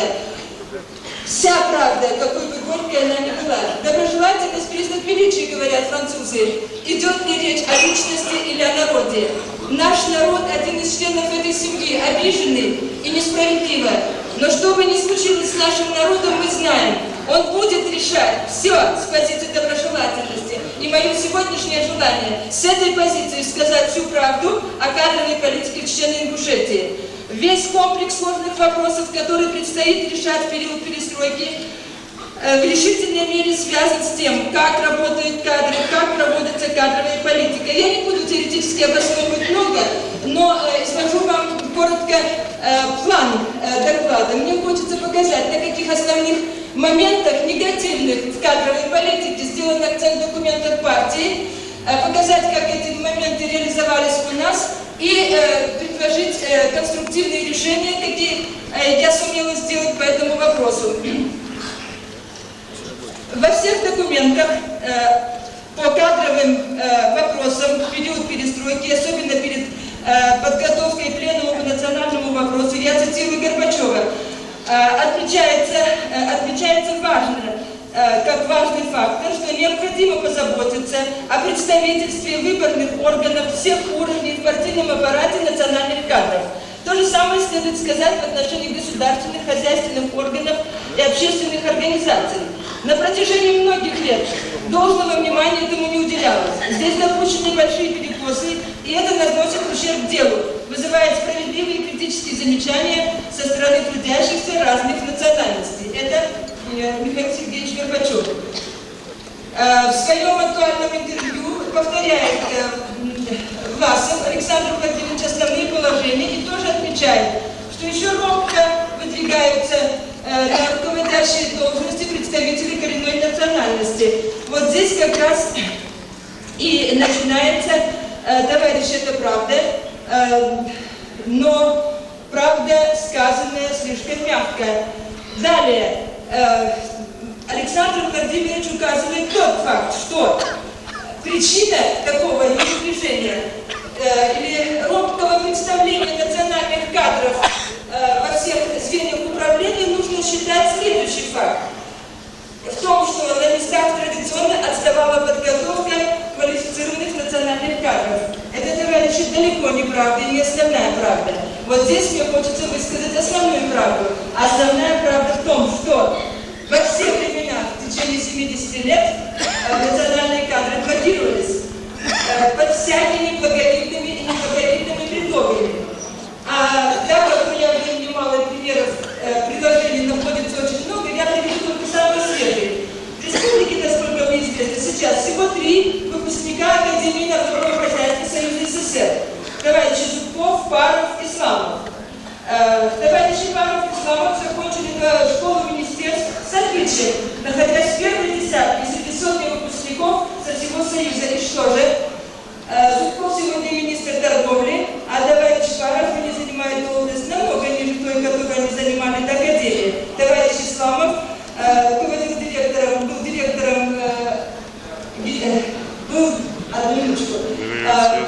до поступления в Академию, до повышения генеральным директором управления Консервпром, а по возвращении ему была предложена должность директора столичного магазина, который является придатком этого управления. А сейчас, насколько мне известно, если я не ошибаюсь, находится в процессе без работы. Примеров гонения, неприятия, преследования специалистов коренной национальности массы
кончая Верховным судом СССР. Сейчас товарищ Дианов полностью реабилитирован, является коммунистом, я уже подробности его сказала, о гонениях, которые устраивались на него, тоже можно было бы еще писать и говорить в то отведенное мне время. Смотрите, Грозинский рабочий, 11.09.82 года. Здесь можно было бы говорить часами о преподавателях научно-исследовательского института, товарищ Ибрагим Бели говорил о них, таких как Параков, кандидат наук, доцент научно-исследовательского института, который фактически работает чернорабочим сегодня, Музаев, историк, получивший премию на конкурсе, вынужден был уйти из института, выступавший сейчас перед вами, Ефремов Жесов, председатель мемориала, был вынужден уйти из научно-исследовательского института, а также сидящий в трибуне товарищ Акиев. И все это, конечно, гонение. Сегодня я еще раз хочу повторить то слово, которое я потребляла в митинге при помощи гонения той идеологической мафии, которая у нас не встречает сопротивления в обкоме. И я, может быть, перепрыгивая немножко логику, хочу сказать, что мы сегодня видим здесь Сергея Мажитовича, и все радуются его позиции, но совсем другим Сергей Мажитович был в университете на выборном собрании, когда не сумел или не захотел, я не знаю, при всех очевидных фактах занять принципиальную позицию в университете и в других учреждениях. Я подробнее еще не в этом вопросе остановлюсь. Второе. Еще один принцип кадровой политики. Я хочу осудить сегодня принцип практики рекомендаций назначения на высшие ключевые посты доверенных лиц центральных ведомств, руководителей гастролеров, руководителей временщиков. Это вопрос дискриминации народов, вопрос о доверии целым народам. Такое решение кадрового вопроса оскорбительно для современного цивилизованного государства, тем более при значительной мононациональности союзных ведомств. Далее. Сегодня очевиден факт, что практика прямого командирования из центра в республику руководящих кадров не вывела ее по многим жизненно важным показателям на общесоюзный уровень, а довела, простите за выражение, до того, что члены бюджета занимают 73-е, последнее место по поводу жилья, по поводу больниц, школы, дошкольных учреждений, то есть по всем остальным показателям инфраструктуры РСФСР. Зато в чеченском бюджете каждый год от рака умирает 5000 человек. Она занимает первое место по туберкулезу. Первое место по детской смертности. Кто поверит, что решению вопроса детских коек в больнице или мест в детских дошкольных учреждениях приезжему руководителю мешали, цитирую, слова бывшего нашего секретаря комитета гласности товарища Фатеева, очень сложные межнациональные отношения в республике. Давно набивший оскомину, сидящий в сталинско-бериевских времен. В республике 137 заводов, 60 нефтеперерабатывающих. И, как это не горько видит, но по статистике, которая есть у меня, все доходы из этих 137 заводов, по моей статистике, республику отчисляют только 1,6%, в то время как 96,4% дохода отчисляется в центр. Далее. То есть, еще один тезис, который основной, осудить решительно командирование руководящих работников центра. Следующий тезис. Мы все знаем, что административная система взрастила национальные кадры в сфере политики, науки и культуры, осознающие жестокую зависимость от руководящего мнения центра, от лиц, представляющих центр. Эти люди защищают интересы чуждые интересам трудящихся, подлинным национальным интересам, а не глухих нуждам своего народа. На самом высоком управленческом уровне всенародно такую именно однозначную характеристику получили председатель Президиума Верховного Совета ЧА СССР Боков, председатель Совета Министров ЧА СССР Керимов, и на Ждановском районе, насколько мне известно, подобной репутацией пользуется первый секретарь райкома товарищ Никиев. На всех ниже лежащих уровнях эта модель работает с математической точностью. В 3 вузах республики, как мы указывали выше, как будет указано ниже, всего работает 1 проректор по заочному обучению в ЧГУ товарищ Исраилов. Чтобы оправдать то высокое доверие, которое ему оказали, оказался вынужденным унизиться до унижения своего народа. При разборе писем протеста преподавателей факультета романо-германской филологии против грубых нарушений ректором, членом Ингушского госуниверситета профессором Канкаликом кадровой политики, в том числе элементарное несоблюдение интернационалистских норм его в кадровой политике, заявил на общем собрании в защиту патрона, как писала советская культура. А какой бы национальный ректор мог сделать то, что сделал Канкалик? Я прошу с трибуны съезда осудить таких деятелей. И если мы хотим...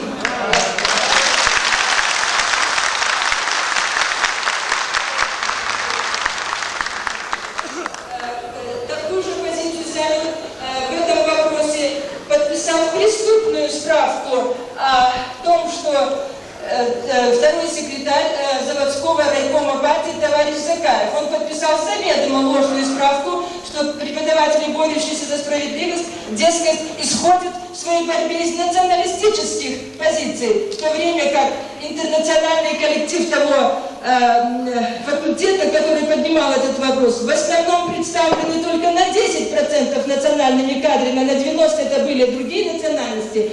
В письменном виде написал протест против справки Закаева. Вот такие партийные деятели, которые придают, клеют ярлыки, позор в будущем, и товарищи, давайте их заклеймим.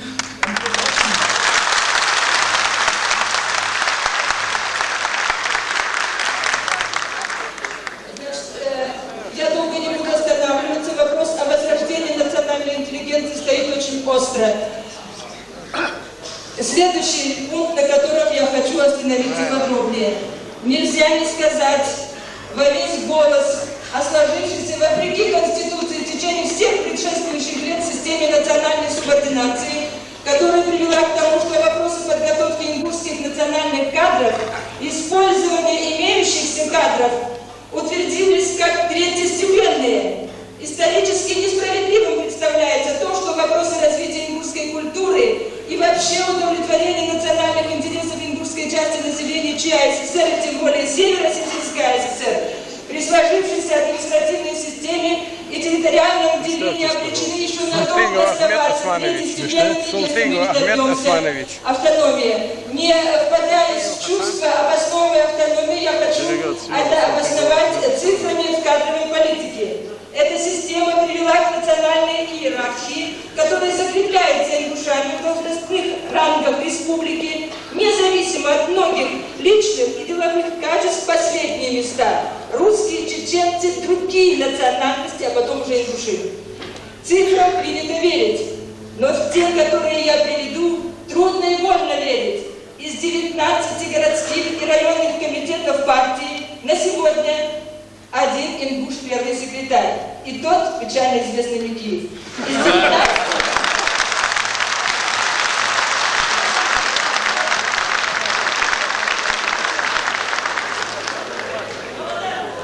Из 19 гор и райисполкомов только 2 возглавляются ингушами. Вторым секретарем работает в республике 1 человек. Заместителями председателя 19 и рай и горисполкомов всего 2 человека ингушей. В столичном горкоме нет ни одного ингуша. То же самое в столичном горисполкоме. Нет руководителей ингушей ни в одном городском райкоме партии. Только единицы ингушей бюро Мангобекского и Суржинского райкома, где практически все население состоит из ингушей. В Чечено-Ингушском областном комитете партии 73 работников 8 человек представляют ингушей. В Совете министров и того меньше. В результате реорганизации освободили единственного ингуша, заместителя председателя Совета министров, где эту должность стал занимать председателем Госплана. В облсовпрофе только одна Бугоева представляет ингушей. А если говорить об обкомах и райкомах профсоюзов, то в 16 из них ни один не возглавляется ингушом. Из 18 министерств и приравненных к ним комитетов только 2 возглавляются ингушами. Считанные единицы в прокуратуре, суде, МВД. Трудно найти предприятие, где совместно на одном предприятия работают называемый скажем, руководитель и его заместитель. Если в последние годы перестройки представителям чеченского народа не за счет взятия суверенных прав с кадровой политикой, о которой я буду говорить ниже, удалось несколько выздоровить перекос с кадровой политики, о котором говорят руководители государства, за счет большинства, то после перестройки демократических выборов положение ингушских кадров стало вообще катастрофическим. Только за 1,5 года, как национальное меньшинство, 36 человек ингушской национальности освобождены от занимаемых должностей. Среди них орденоносцы, руководители вооружения, не один раз возглавляемые коллективы передовые, завоевавшие республиканские и российские союзные знамена. Прошу дать мне закончить по вопросу Да. Кстати, сейчас это предприятие три раза умеет большого плана. Хамадханов и многие другие. Я теперь перехожу к сфере такой, тоже очень важной, прошу дать мне закончить. В городе 3 высших учебных заведений. В этих 3 вузах в каждом по 3 проректора и ректора. И ни одного ингуша. Их нет здесь ни на партийной, ни на профсоюзной, с исключением председателя Морского ЧГК Чтачила, ни на комсомольской работе. Поистине в перестройку вот тебе бабушка и видит день. Из 12 средних учебных заведений практически ни один ингуш не является директором, лишь единицы работают преподавателями. В Грозненском нефтяном институте по штату числится 391 человек, из них чеченцев всего 47, ингушей 20. Ректор, проректор, все проректора, ни одного нет представителей чеченцев и ингушей. Из 5 факультетов только 1 чеченец, ни одного ингуша. Из 36 кафедр только 2 чеченца возглавляют кафедру и 2 ингуша. Далее. Я перехожу к родному университету. Если бы мне дали время о кадровой политике и ее обосновании в Чечено-Ингушском университете, можно было бы говорить 3 дня, потому что механизм, придуманный нынешним ректором, и суверский механизм, придуманный ректором, чтобы его вскрыть, мне и моим коллегам понадобился целый месяц и описать его. Он у меня есть, и я обкому его представлю, а поэтому разрешите только сформулировать основные 4 формы беспринципности, на которых построена эта политика кадровая. Оберегать и вербовать людей своего круга, создавать им привилегированные условия, окружать себя удобными людьми, то есть верно подданными любой национальности, в том числе чечено-ингушской. Это очевидно, видимо, для интернациональности. Обструкция активных, творческих и принципиальных людей любой национальности. Явное ущемление прав и интересов представителей и чеченского, и ингушского народов. У меня есть неопровержимые цифры, и я их готова на любом уровне за эти заявления нести ответственность. Коррупция, протекционизм, господствующий в университете, руками и лозунгами демократии и гласности убили эту демократию и гласность. Я только привожу короткие цифры пар, которые могут все это подделить. Например, Виноградов, Очман, Хазан, Гольбух, Черкасов, Гурин, Билич, Геращенко, Греева, Отмачев, Рященко, Качарова. Это кадры, которые за последние 2 года героически отстаивались, несмотря ни на что, Виктором Абрамовичем в позициях противоположных. Боков Федор Павлович, которого неоднократно пытались уволить из университета любыми методами, в том числе метод, который был применен, был далеко не чистоплотный, только потому, что он пакетировал Виноградова.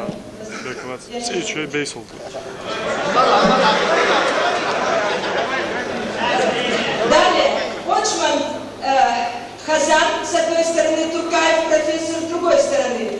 Доцент Хазан был предпочтен профессору Тургаеву. Магомадов, Имин, заведующий кафедрой, который все преимущества имел перед товарищем Гуриным. Черкасов, дальше Качарова, Рящина, противопоставление Парчиевой.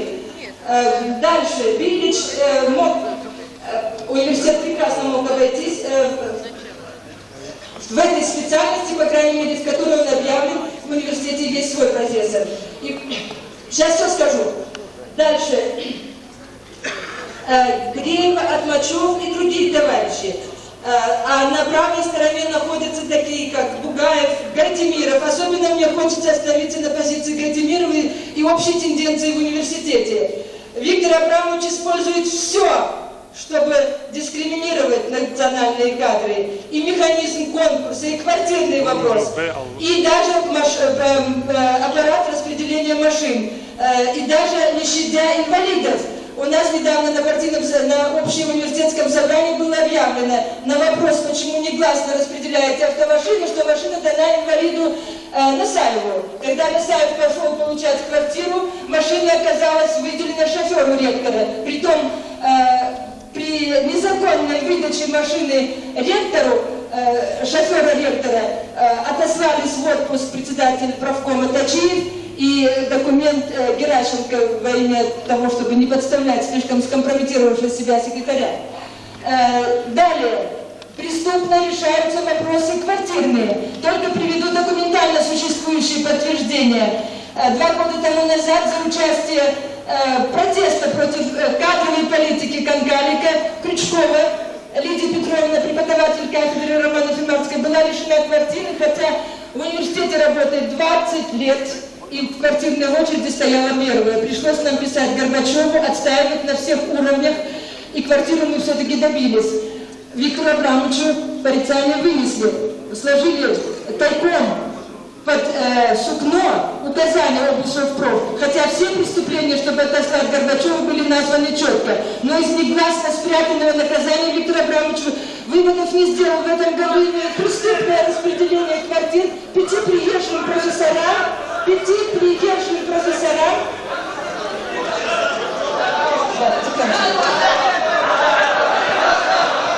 Товарищи, Тише, выслушайте. я призываю вас к порядку, пожалуйста. 5 приезжим профессорам в то время, как было законно отказано в квартирах работающих по 20 лет и больных туберкулезом преподавателей университета. И если нужно закончить, я только призываю обком и другие компетентные органы немедленно поставить вопрос о нашем ректоре и его кадровой политике. А теперь поправки, хочу конструктивные поправки к закону или к проекту закона о кадровой политике. Значит, отмечая, это очень важно, товарищи, будет, наверное, может, вам придется голосовать, отмечая недостаточную представленность национальных кадров, во всех документах фигурирует один термин. Необходимо обеспечить представительство коренной национальности во всех сферах кадровой политики. Я предлагаю термин «обходить представительство», мы уже с этим представительством, заменить термином «необходимо обеспечить самоуправление национальных автономиях самим народом». А для других, проживающих в любой автономной республике, переставить термин «обеспечить представительство». То есть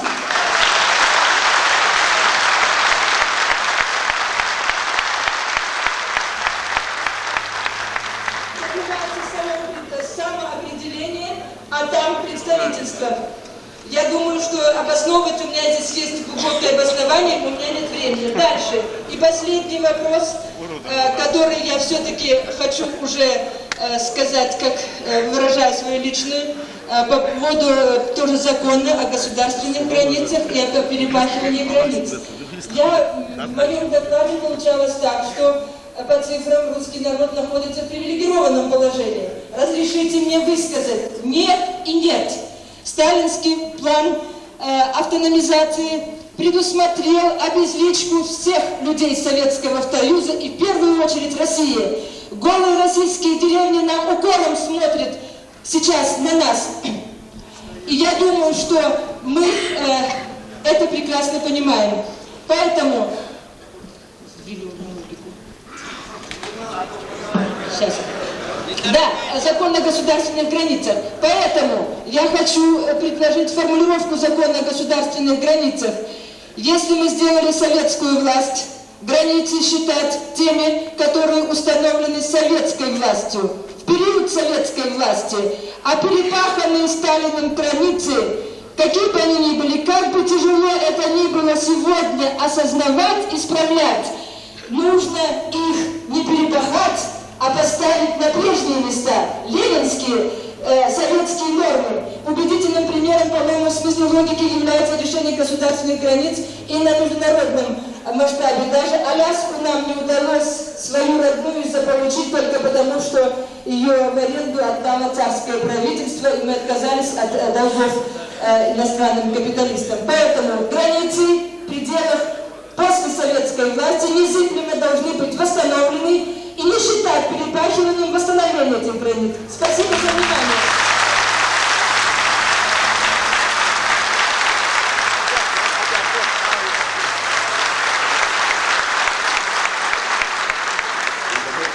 У меня есть вопрос маленький. Скажите, пожалуйста, сколько из каких городов и на какие должности приглашены преподаватели и профессора за время ректорства Канкалика, в то время, когда он возглавляет, и выделили подходящие места, кадры на этих местах. Да, вот я очень извиняюсь, я не досказала о Гайте Миллере. Он на всю республику, товарищи, работает. Колоссальную работу проделал. Он является сегодня ассистентом уже 2 года. Обосновал необходимость биохимзавода, когда названия другим из окружения Канкалика раздаются каждый день. У меня список огромный, незаконно. А он еще ассистент и проживает в общежитии. Далее, списка у меня составленного нет, но вот тех списков, которые я составляла, например, о Биличе, мне известно, что он был приглашен как микробиолог. И только поэтому университетский совет согласился дать согласие на его приглашение. Но у нас, а потом на поверку оказалось, что он вовсе не микробиолог, а я города не знаю, но знаю, что не отработав и полгода, ему 4-комнатную квартиру пока выделили, если мы не заявим протест. Я приложу статистику, с вашего позволения, с каких городов и как. Лица названы, но города у меня не указаны. И советские тоже. Спасибо.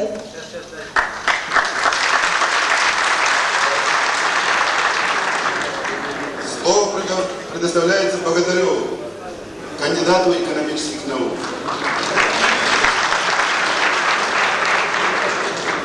Подготовиться Пошеву Ахмету, представителю духовенства. Товарищи, в докладе и выступающих товарищах большинство товарищей все, что хотели ингуши сказать, на этом съезде сказано. И моя задача в связи с ограничением времени для выступления облегчается. Тем не менее, мне хотелось бы обратить внимание на следующее. Тяжело больной Владимир Ильич Ленин в 1922 году вызвал к себе в кабинет маршала Егорова, возглавлявшего комиссию по определению границ между союзными автономными республиками и другими образованиями. Когда перед Владимиром Ильичем Ленин сказал, что границы должны быть установлены так, как они сложились исторически. Я хочу, чтобы отношения между советскими народами не были искривлены. И если мы пойдем по такому пути, мы потеряем все, что завоевали в 17 году. И с этими словами он их буквально в слове выпроводил с кабинета. Мне непонятно вчерашнее выступление представителя Северо-Осетинской ССР. Лично я, Богатырев, и члены инициативной группы с большим уважением относимся к свободолюбивому, талантливому осетинскому народу. У нас и у ингушского народа, и у чеченского, то есть у румынского народа никогда не было претензий к осетинскому народу. Однако нам непонятно действия осетинских руководителей за годы после установления советской власти. А что было до установления советской власти, я как специалист по использованию устройства вам обязан просто говорить. Давайте сегодня будем говорить только правду. Понравится она или не понравится, кому бы то ни было. Я вас уверяю, что установленные границы Черно-Ингушской ССР были в минимальных границах, особенно того, что касается ингушей. В 1920 году ингуши уступили все, уступили даже часть своей родины ради дружбы и добрососедства с осетинцами. Когда в 1919 году Сергей Миронович Киров и Орджоникидзе сказали вам: дорогие ингуши, Ольгинская, Михайловская и земли, прилегающие к Беслану, традиционно ваши, И если вы сегодня их не заберете, завтра будет поздно. Наши мудрые старики собрались и заявили этим двум пламенным революционерам: мы ингуши. Это свершившийся факт при царизме. Осетинцы там живут, кроме того, и русские. Мы, ингуши, не хотим претендовать на эти цели ради дружбы и добрососедства с нашими братьями-осетинцами. Обозлившись на это, Сергей Миронович при этом они оба выставили в воздух знак несогласия с решением ингушскими стариками. Так что же мы еще должны были сделать в 1919 году, положив цвет своей нации на полях гражданской войны, на улицах и площадях города Владикавказа, построенные ингушами, мы положили цвет своей нации 22 тысячи человек во имя идеалов Октябрьской революции. Наш народ принял, дальше я прошу дать мне сказать, мы отрываем время этими хлопаниями. Я не заслуживаю их, потому что мы с 1957 года позорным образом терпим это пятно на шее своего войнавского народа только лишь потому, что нас некому защищать, в том числе и наших руководителей. Уверяю вас, я думаю, что я не заслуживаю ваших аплодисментов.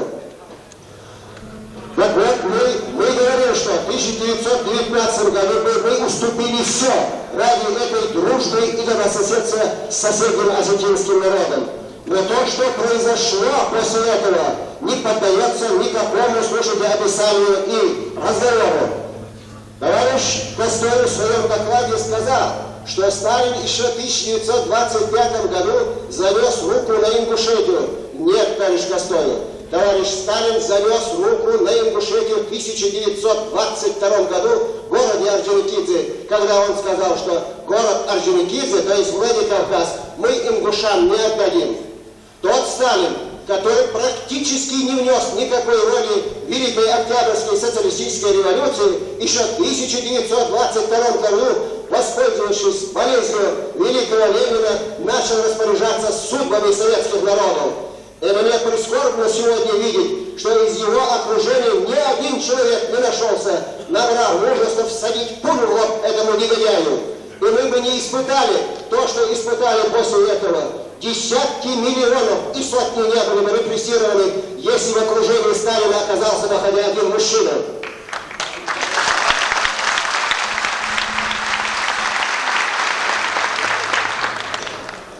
То, что случилось в 1928, 33, 34, 44 годах, нам здесь очень подробно, хорошо рассказывали. Дорогие товарищи, мы знаем, что было. Однако ингушская нация, чеченская, то есть войнавские нации, это благородные нации, и мне не стыдно с этой трибуны это говорить.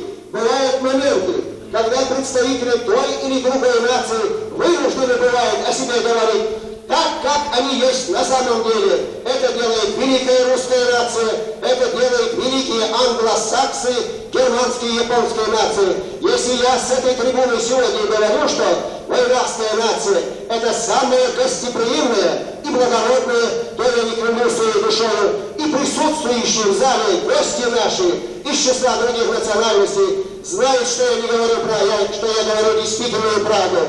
И несмотря на это, мне непонятно, как осетинцы в 1957 году могли поступить аналогичным и вероломным образом. Я исправлюсь, товарищи, не осетины, а осетинские руководители, которые во время восстановления республики днем и ночью, не покладая рук, работали над тем, чтобы обескровить эту маленькую Ингушетию, которая даже не пришла в создание после восстановления республики.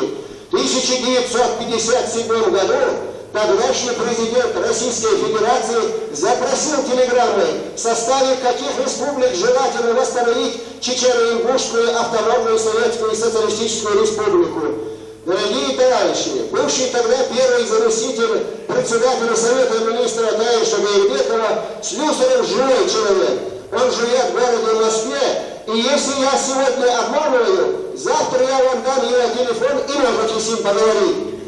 Так вот этот товарищ мне рассказывал, что замещая Гайрбекова, я ответил, что автономную республику и Чечено-Ингушетию надо восстанавливать границах следующих районов. И в составе этих районов был пригородный район. И я, говорю, сделал приписку такую, что ингушей нет смысла восстанавливать их автономию, если мы им не вернем пригородный район, ибо до населения в пригородном районе жило 47% ингушской нации. Пригородный район, как сами знают ингуши, это колыбель ингушской нации. Это наша родина, и город Владикавказ наша столица, и будет она нашей столицей.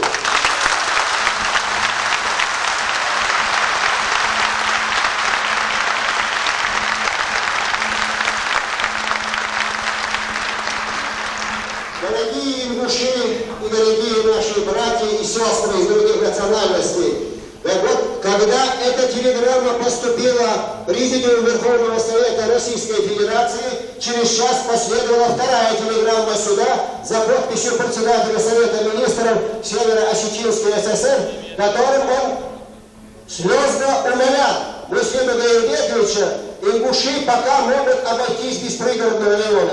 И действительно, так же верно, как то, что присутствовало в этом зале, такая телеграмма ушла в Москву. Муслим Гаирбекович, лежа в больнице, не потрудился выйти из больницы, отозвать ту телеграмму и послать новую, в котором было написано, что ингуши пока могут обойтись без пригородного района. Эта телеграмма в архиве Президиума Верховного Совета Российской Федерации. И после этого вам должно быть понятно, почему пригородный район остался в составе Северной Осетии. Действительно, 20-й съезд нашей родной, я уверен, что коммунистической партии постановили восстановить Чечено-Ингушскую автономную республику в своих прежних границах. И на сегодняшний день мы с полным основанием можем считать, что до сих пор Северная Осетия незаконно использует ингушскую территорию. И это вам лишний раз доказал сегодня народный депутат Верховного Совета товарищ Фардиев. В связи с этим мне хотелось бы просто с вами поделиться мнениями, как же ведет наше руководство в отношении своего же собственного народа. Разве позволительно относиться к столь многострадальному народу столь безответственным образом? Советские законы трактуют так, что даже 1 гектар у чеченцев ли, у русских ли, у украинцев не имеет права отобрать никакое правительство, если на это не будет согласия суверенной нации, от имени которой провозглашали автономию. Регламент. Если мне не дадут, я, пожалуйста, сойду с этой земли. Регламент сколько нам нужно еще.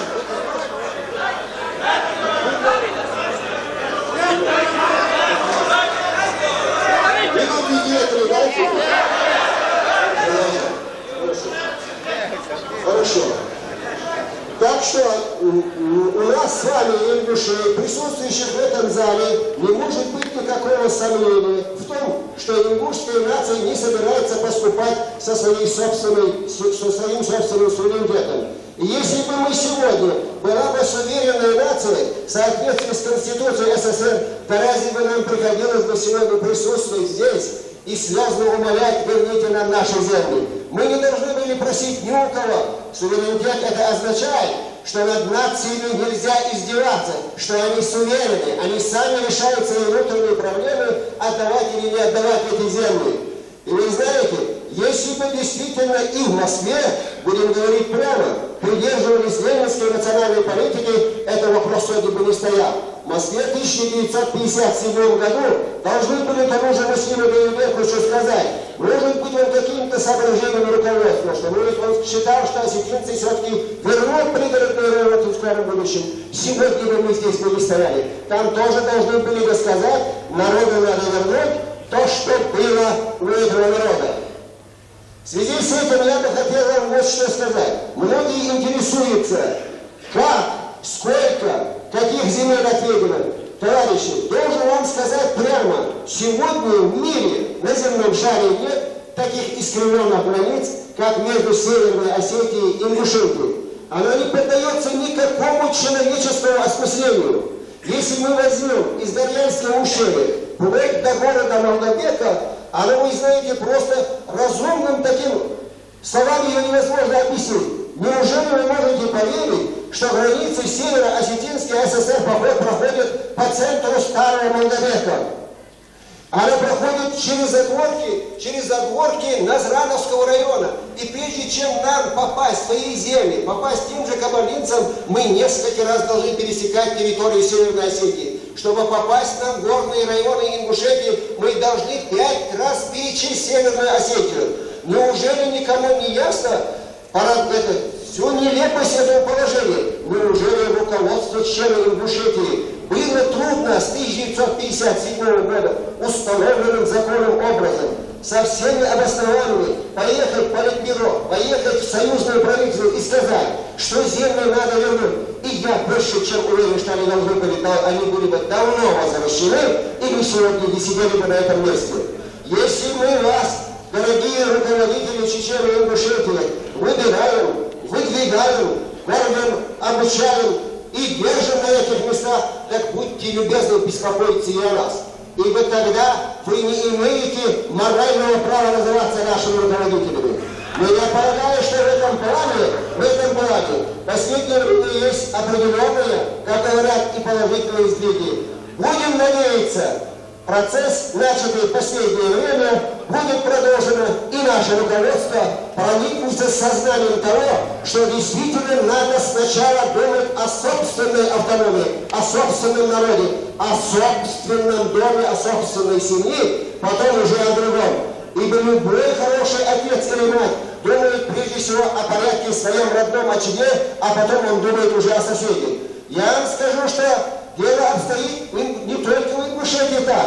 Эта республика и сегодняшний день превращена в буквальном смысле проходной двор наших соседей. Я вам скажу, что на сегодняшний день на территории Чечен и Ингушетии под различными предлогами через полуостров, скотопрогонов, горных пастбищ используется 70 тысяч гектаров нашими соседями, которые прекрасно обеспечены всем, чем необходимо.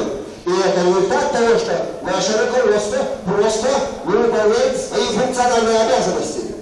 Я почему люблю это писателя Шолохова? Не потому, что он написал гениальные произведения, и что он является одним из величайших писателей современности. Почему же я люблю маршала Жукова? Не потому, что он так красочно, прекрасно руководил советскими полками во время Второй мировой войны. Я люблю Шолохова за то, что в 1957 году он отказался поднять тост за здравие кавказских народов, заявив, что раз нет чеченцев и ингушей на Северном Кавказе, нет и Кавказа. Я не могу произнести этот тост.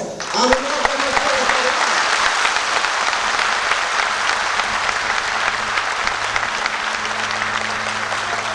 много ли было тогда людей, в том числе даже в этой Москве, могущих отказаться от такого тоста, когда был жив отец народов или палач народов? Много ли было таких, как Жуков Георгий Константинович, который нашему дорогому писателю Халиду Ашаеву заявил: Халид Ашаев, я знаю ваших воинов как мужественных, честных и храбрых. Во время Второй мировой войны 78 чеченцев-ингушей были представлены в звании Героя Советского Союза, однако Иосиф Виссарионович Сталин почему-то вас ненавидел, они лежат вам в архиве. Пожалуйста, Хампаша Нураддинову было присвоено звание Героя Советского Союза только после того, что как мы трижды посетили Иосифа Виссарионовича Сталина и сказали: Иосиф Виссарионович, Сталинградский фронт вас не поймет, он же защищал город, и названный именем вашим, как вы можете отнестись к этому воину? Только после этого, вот, обозлившись, отозвал это представление и подписал его. Вот было какое к нам отношение. Вот было к нам такое отношение и со стороны его всего окружения. За исключением Никиты Сергеевича Хрущева, который в 1953-1956 годах набрался мужества, хотя после смерти разоблачал этого диктатора номер 1 планеты Земля. Сегодня, дорогие ингуши, вы не должны обозлиться на осетинский народ, он ни при чем. Вы не должны обозлиться на русский народ, тем более он ни при чем.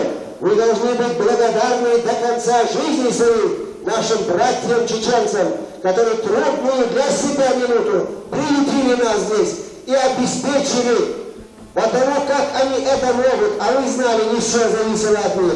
Всем необходимым никогда не попрекали нас ни куском хлебом и ничем. Мужественно и честно с нами вынесли всю трагическую нашу историю. Будем достойны этой дружбы.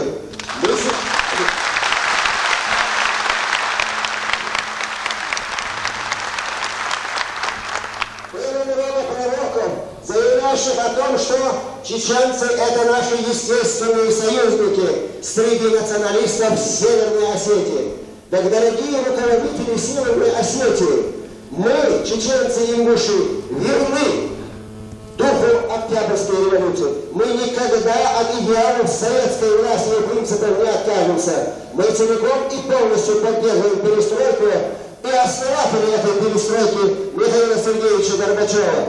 Мы никогда не пойдем против осетинского народа. Однако вы должны понять и нас правильно. Еще 250 лет тому назад, вы меня, пожалуйста, простите, мы договорились, что будем говорить правду. На территории равнинных районах Северного Кавказа не было ни одного осетинца. Из районов Алагира ингуши откатились до разрадостных задворков. Так хватит же, в конце концов. Мы то у вас не просим, то отбирали царские полки, таманские и обширонские. Мы вам это оставили. Знаем, что вы не основные были это виновники, и вы никогда бы не смогли у нас это отобрать. Мы знаем цену друг другу. Так оставьте то, что нам подарили.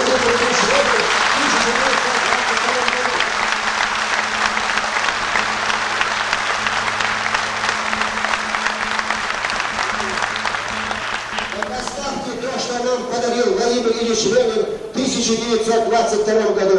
Мы заплатили за это дорогой ценой. Ингушская нация не от одной пяди земли из того, что у нас было в 1920-м, не откажемся. Это беспредметный разговор. Сейчас идут разговоры, что от ингушей можно отобрать тот клочок, другой клочок и третий клочок. Дело дошло до того, что пригородный район половина присоединен к горсовету города Орджоникидзе. Пригородному району на сегодня присоединены 8 сельских советов с населением 46 тысяч человек, для того, чтобы доказать, что в пригородном районе подавляющее большинство осетинцев. И нам это сказал президент Российской Федерации, товарищ Воротников, когда мы у меня были на беседе. Я говорю, Виталий Иванович, вас вводят в заблуждение на территории бывшего пригородного района. На сегодня, несмотря на все усилия осетинских националистов, ингушей больше, и скоро они будут там еще больше. Он говорит, я не знал такую картину, мы ему это все разъяснили. И я прошу сегодня товарищей делегатов съезда принять то постановление, которое отвечает духу перестройки, духу времени, никаким образом, ни при каких обстоятельствах, не поддаваться на провокации, не устраивать никаких скандалов. Мы, ингуши и чеченцы, я повторяю еще раз, мы воспитанная нация, гостеприимная нация, мы должны добиться своего установленным в законном порядке, и я уверен, что современные руководители Советского Союза прислушаются к нашему голосу и решат этот вопрос так, как он должен быть решен. Большое вам спасибо.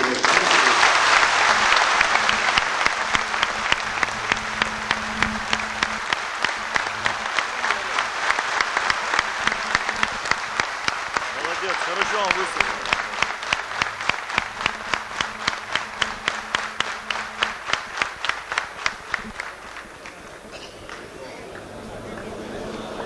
Товарищу Пошину было дано слово, но одну минуточку надо подождать, что для объяснений нужно дать слово товарищу Бекову.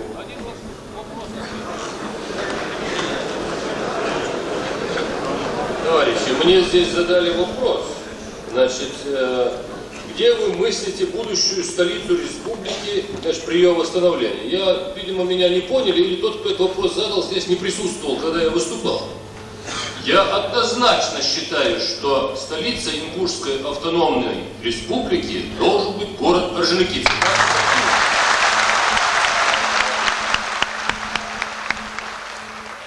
В противном случае, товарищи, я считаю, что вообще это дело затевать не надо.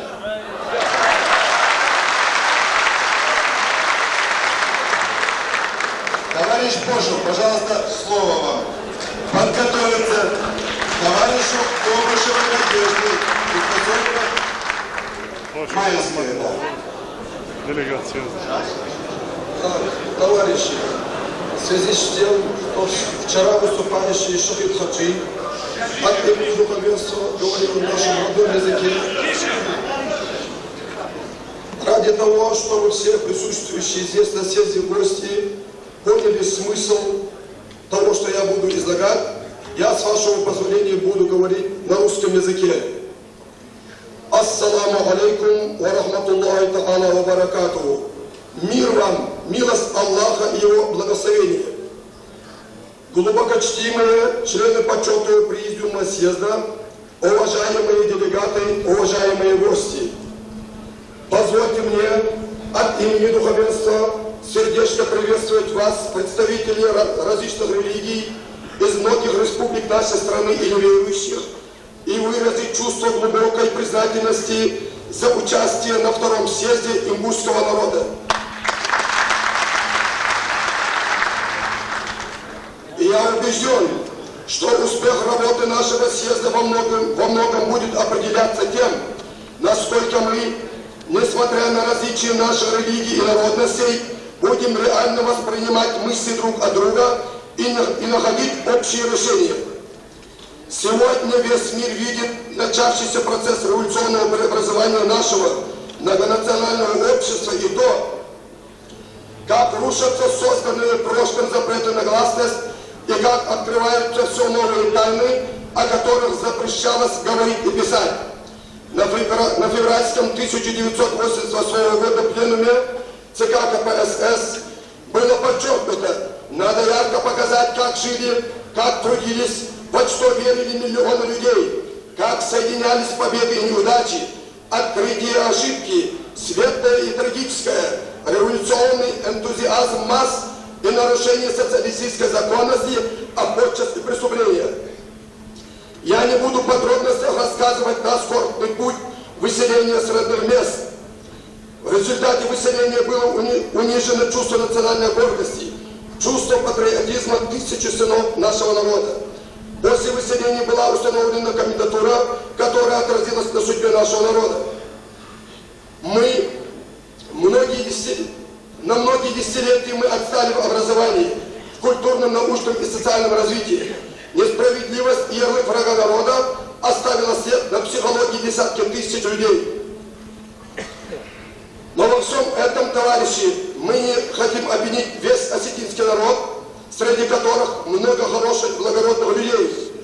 Но стоит удивиться, как могли наши соседи осетины, когда наш трагический путь частично проходил по их территории, видя горькие слезы, текущие по щекам беззащитных наших детей и стариков, устраивать на пути танцы и пляски.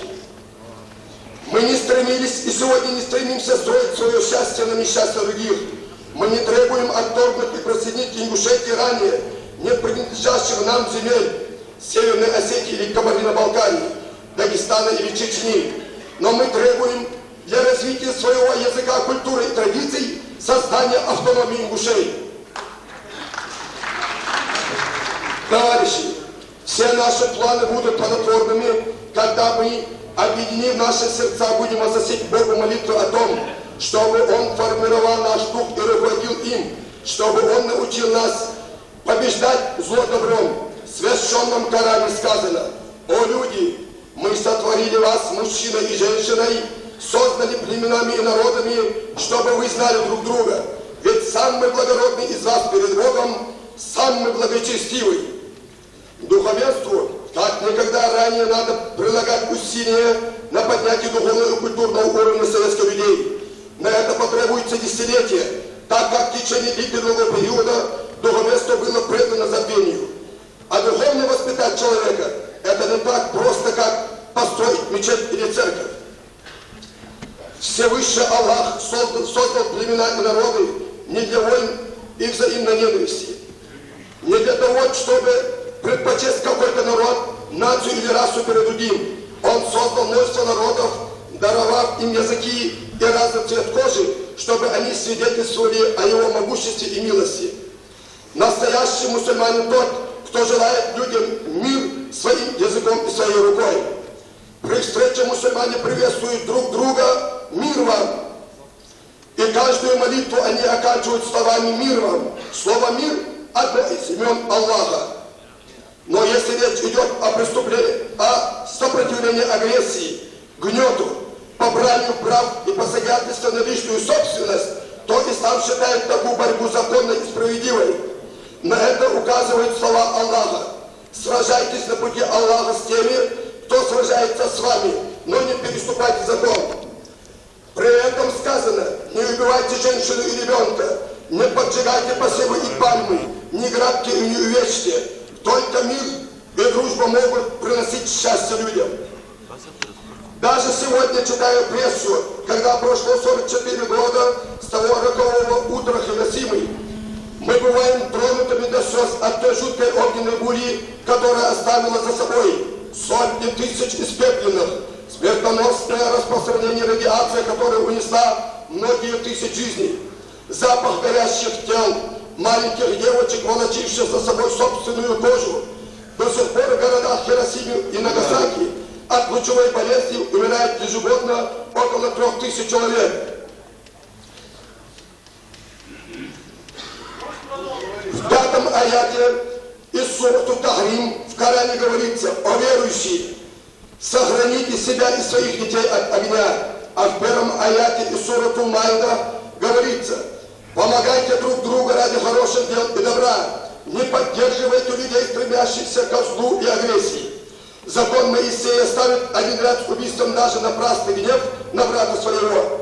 Блаженны миротворцы, ибо они будут наречены сынами Божьими, говорил Иисус в своей проповеди. Поэтому народы нашей страны, независимо от вероисповедания, должны объединиться для совместных действий во имя сохранения мира. Все мы знаем, что на нашей планете живут миллионы людей, которые к нашей боли и стыду не могут добыть кусок хлеба. Мы совместно должны погасить очаги пожара между Арменией и Азербайджаном, Грузией и Абхазией, между турками, месхетинцами и узбеками и приложить усилия, чтобы они не появились на Северном Кавказе. Жизнь – это священный дар. Сотворив жизнь на земле, Бог благословил ее и даровал жизни продление и умножение. А посланник Аллаха, пророк Магомед, говорит: да благословит его Аллах и приветствует. Твори добро достойным и недостойным его. Если ты попадешь на достойного, то сделаешь достойное. А если не попадешь на достойного, то сам будешь достоин. Сегодня страна переживает экономический социальный кризис. Произошло обострение межнациональных отношений. Тяжелое положение с экологической обстановкой. Благодаря гласности люди многое поняли и не хотят верить пустым обещаниям. Если бы у входа в обком не стояла охрана, и люди могли бы свободно зайти и высказать свое мнение, если вели бы диалог с трудящимся, чтобы узнать их боль и чаяние, если вокруг нас не было бы беззакония и бесправия, если райкомы не решали бы, кому быть на предприятии кассиром или кладовщикам, если бы профсоюзы в нашей стране имели реальную власть защищать рабочих, я думаю, не произошло бы то, что произошло в Кузбассе, в Донбассе, в Караганде и в ряде других городов нашей страны. По всей стране идет обсуждение партийной платформы. Появление этой платформы мы ждали с нетерпением. В его проект включен раздел «Национальный вопрос и права граждан». В связи с этим сейчас появилась надежда, что решится проблема Нагорного Карабаха, крымских татар, немцев, поволжья, турок-месхетинцев. Но желали мы, конечно, чтобы не в многоточии стоял вопрос о создании автономии ингушей, а в первых рядах. Товарищи, сегодня после того, как я воочию увидел на среди ингушского народа выступающих своих соотечественников, я могу свободно жить и свободно умереть.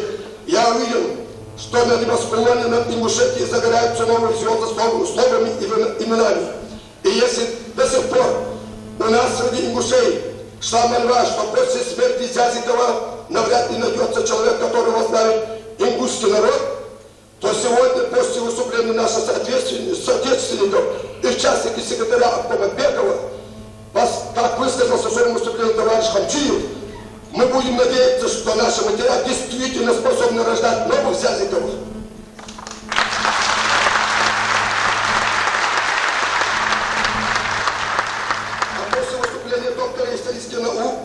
товарища Мурата Ибрагимовича Байли, я уверен, что никто не сможет фальсифицировать историю ингушского народа.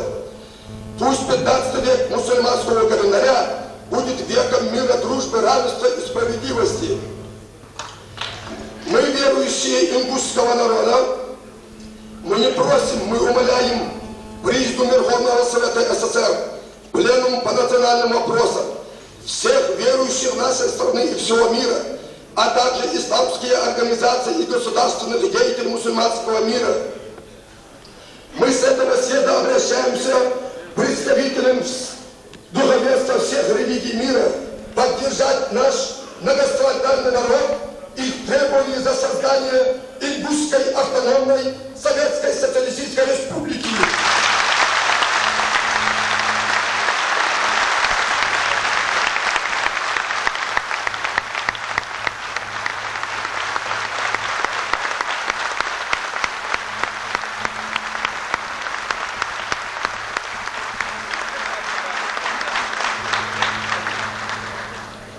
Ассаламу алейкум ва рахматуллахи ва баракатуху.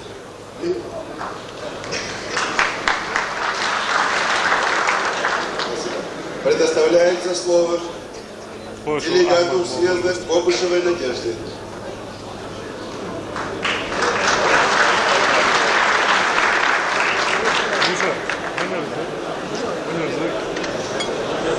Товарищи, разрешите мне от имени всех русских, проживающих в селении Майсков на территории пригородного района, передать вам пламенный салам и пожелания в плодотворной работе.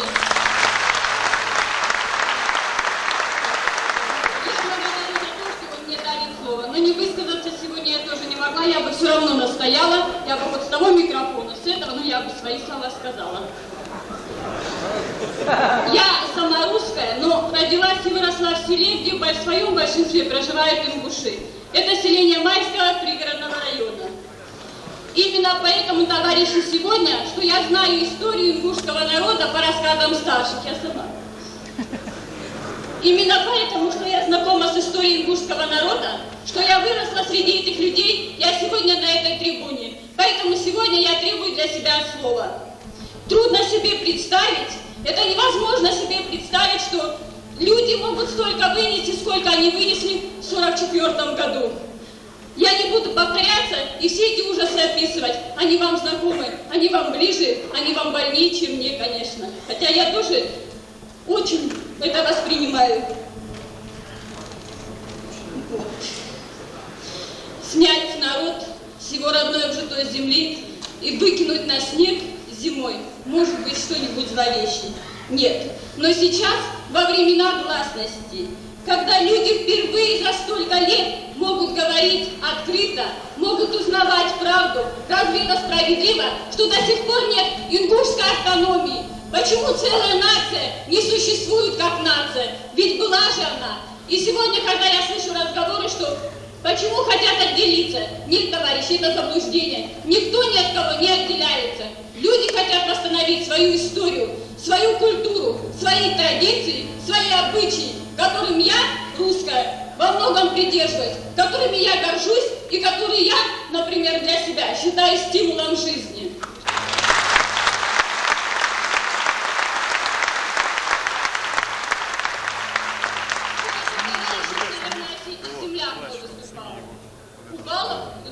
Я извиняюсь, конечно, если неправильно произнесла. Так вот он письмо прочитал, что вроде бы какие могут быть претензии на территорию. Товарищ Кубала, вы понимаете и сами неправильно, разъяснять осетинскому народу тоже неправильно. Никто из ингушей ни на что не претендует. Люди хотят свою землю, свой родной дом они хотят вернуться. Вот так должны понимать, выросли здесь и должны объяснять всем тем осетинским братьям, которые нас понимают, которые живут с нами руку об руку. Кто этого не понимает, кому мы докажем, что это было так, что это так есть и что так будет.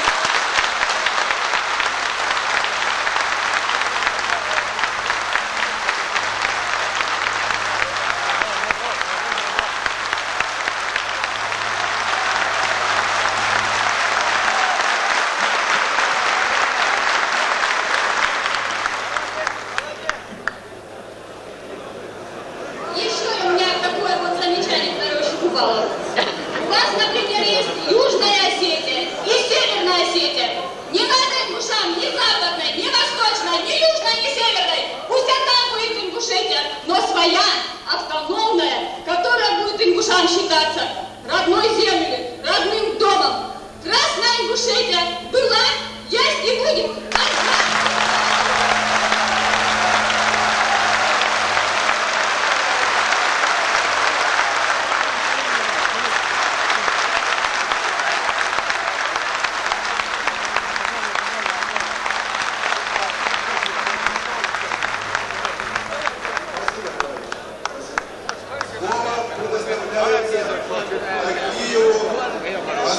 Кандидату в исторический наук.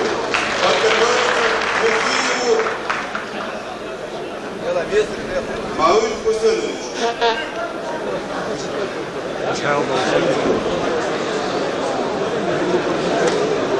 Сегодня здесь, в этом зале, выступало всего 2 специалиста по истории, а вернее выступил только Хаджимурат Ибрагимбеев. Сегодня, говорю, с этого зала выступали историки только Хаджимурат Ибрагимбеев. Все пытались освещать исторические проблемы, хотя они не историки, но так, как они понимают и так, как они хотят. Это вполне оправданно. Я сейчас хотел бы остановиться на некоторых вопросах извращения истории по расселению чечено-ингушских племен. Грабеж ингушской земли начался не в сталинское время, а значительно раньше. Он начался еще с 16 века. Вы сейчас удивитесь этому. Я сейчас, чтобы не терять время, начну вам читать подряд все то, что я готовил за многие годы. А что, не работаешь, что ли?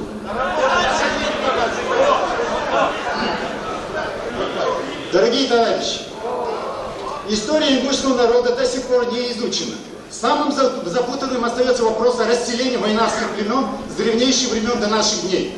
Благодаря позиции, занятой работниками Чечено-Ингушского обкома КПСС и КГБ республики, тема расселения войнавских обществ оставалась запрещенной. Узкой полосой 111 километров простирается Ингушетия с севера на юг и в центральной части Северного Кавказа. Общая площадь территории, занятой ингушами, составляет 4,7 тысяч квадратных километров. Такой крохотной она стала благодаря планомерному вытеснению ингушей с их исторической территории. В одних случаях это был естественный процесс ассимиляции одного народа другим. Других – политика царского правительства и сталинского режима по ликвидации ингушей как народа. Выяснение исторической территории проживания людей необходимо, чтобы для изучения культуры, языка и их традиций. В Чечено-Ингушском госархиве хранится объемистая папка под названием «Дело о размежевании спорных земель между обществами Галгаевским и Хевсуро-Охотским», начатое в 1866 и оконченное в 1892 году. По этому делу было назначено несколько межевых комиссий. В конце концов, терская администрация пришла к выводу, что земля Хевсуретии, расположенная на северных склонах главного Кавказского хребта, принадлежала в прошлом ингушам. Урочищем Тереги владела фамилия Кяхтинцев, урочищем Кожевой, Чешевой, Баркилхоевцы, урочищем Танги Хамхоевы, урочищем Амга Евлоевы. В названных урочищах было 8461 тысяча десятин, удобной для пахоты, покоса, пастьбы и подлесом земли. Ингуши и хевсуры при опросе в 1874 году признали, что все земли в Танжовском и Архотском ущельях принадлежали ранее Галгаевскому обществу, что за пользование им хевсуры платили ясак, то есть дань. Некоторые из ингушских фамилий, например, Бархинхоевы, прямо указывали, что башни в хевсурском селении Кантелой и развалины Сакил Чешевой принадлежали их предкам. По подсказке местных чиновников и благодаря благотворному влиянию всей царской администрации на Тереке, настроенные защищать права хевсур-христиан, последние перестали платить дань ингушам, и в 1879 году начальник Пшава Хевсурского округа, коллежский секретарь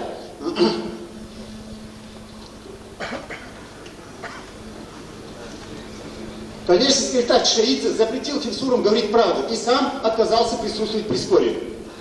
И все хевсуры, несмотря на это, говорили, что они готовы платить дань. К тому же времени огромное количество ингушской земли, располагавшейся в пространстве между реками Аса и Терек, было выделено казне и казачьим терским войском. В том числе 12 223 десятины земли принадлежали ингушам, отданные казакам, Игиевым, Хамбоевым, Таргибоевым. Капитан Тхостов, руководитель комиссии по разбору поземельных жалоб в 1879 году писал: Галгаевское общество состоит из 440 дворов. Местность, которую они занимают, не представляет никаких удобств для хозяйства. Сообщение с плоскости возможно только на вьюгах. С севера в 1859 году при поселении второго Владикавказского казачьего полка от них были отобраны гора Умхот и Лотша. Единственные лучшие достояния. С юга хевсуры перестали платить им ясак за землю и не дозволяют пускать туда скот на пастьбу. Таким образом, пишет заключение Тхостов, осужденный на вечный застой, лишенный средств жизни, при неимоверных трудах, они заявили мне просьбу о согласии выселиться на плоскость. Чтобы не ущемлять интерес хевсурского населения, правительство решило выселить ингушей на плоскость на бывшие земли войнавского общества карабулаков, высланных ранее в Турцию. Их поселили в Асимском ущелье и в местности Алтун, в местности Бартабос, Ярьеркорт, с площади 1182 десятины земли. Таким образом, ингуши, 179 дворов, получили на новом месте 6 с лишним раз меньше земли, чем было у них ранее. В 1879 году царское правительство провело новую границу между Тифлисской и Терской областью, значительно передвинув границы в сторону Ингушетии. Таким образом, на землях ингушей, отошедших в пользу хевсур, остались боевые башни и жилые постройки. Нет ничего удивительного в том, что по типу они напоминают чечено-ингушские, так как они были построены ингушами. Таких башен относительно немного, все они расположены на границах современной территории Чечено-Ингушетии. Не является ли это результатом отступления майнарского населения с границ своих вглубь основной территории? В любом случае, считая неправомерным со стороны грузинских, осетинских, московских исследователей ставить вопрос о том, что башенное строительство Чечено-Ингушетии развивалось под влиянием архитектуры этих соседних народов. Я имею в виду работу Джанджари, Лежама, Мелатия, Закарая, Кусова и многих других. Для достижения своих целей некоторые ученые идут на любые махинации. Я имею в виду прежде всего работы профессора Виноградова и его учеников. В одной из статей, опубликованной в Северной Осетии, Виноградов задался цель. Ваш опыт стал доказать, что в Тарской долине, в колыбели ингушской нации, с 7 по 10 век жили алан-осетины. Он знакомится не с документальными источниками, а с легендами ингушей, где говорится о том, что в районе храма Тхава-Ярды побывал христианский царь. Всего 6 вариантов одной и той же легенды существует о Борохой-Канте, где герой, посетивший Ингушетию, героя называют по-разному. Неким князем, кумыком, грузином, христианским царем и так далее. В одном случае только он назван царем Эркалом. Знатоки чечено-ингушского фольклора давно высказали мнение о том, что царь Эркал есть поэтическая ассимиляция имени грузинского царя Ираклия.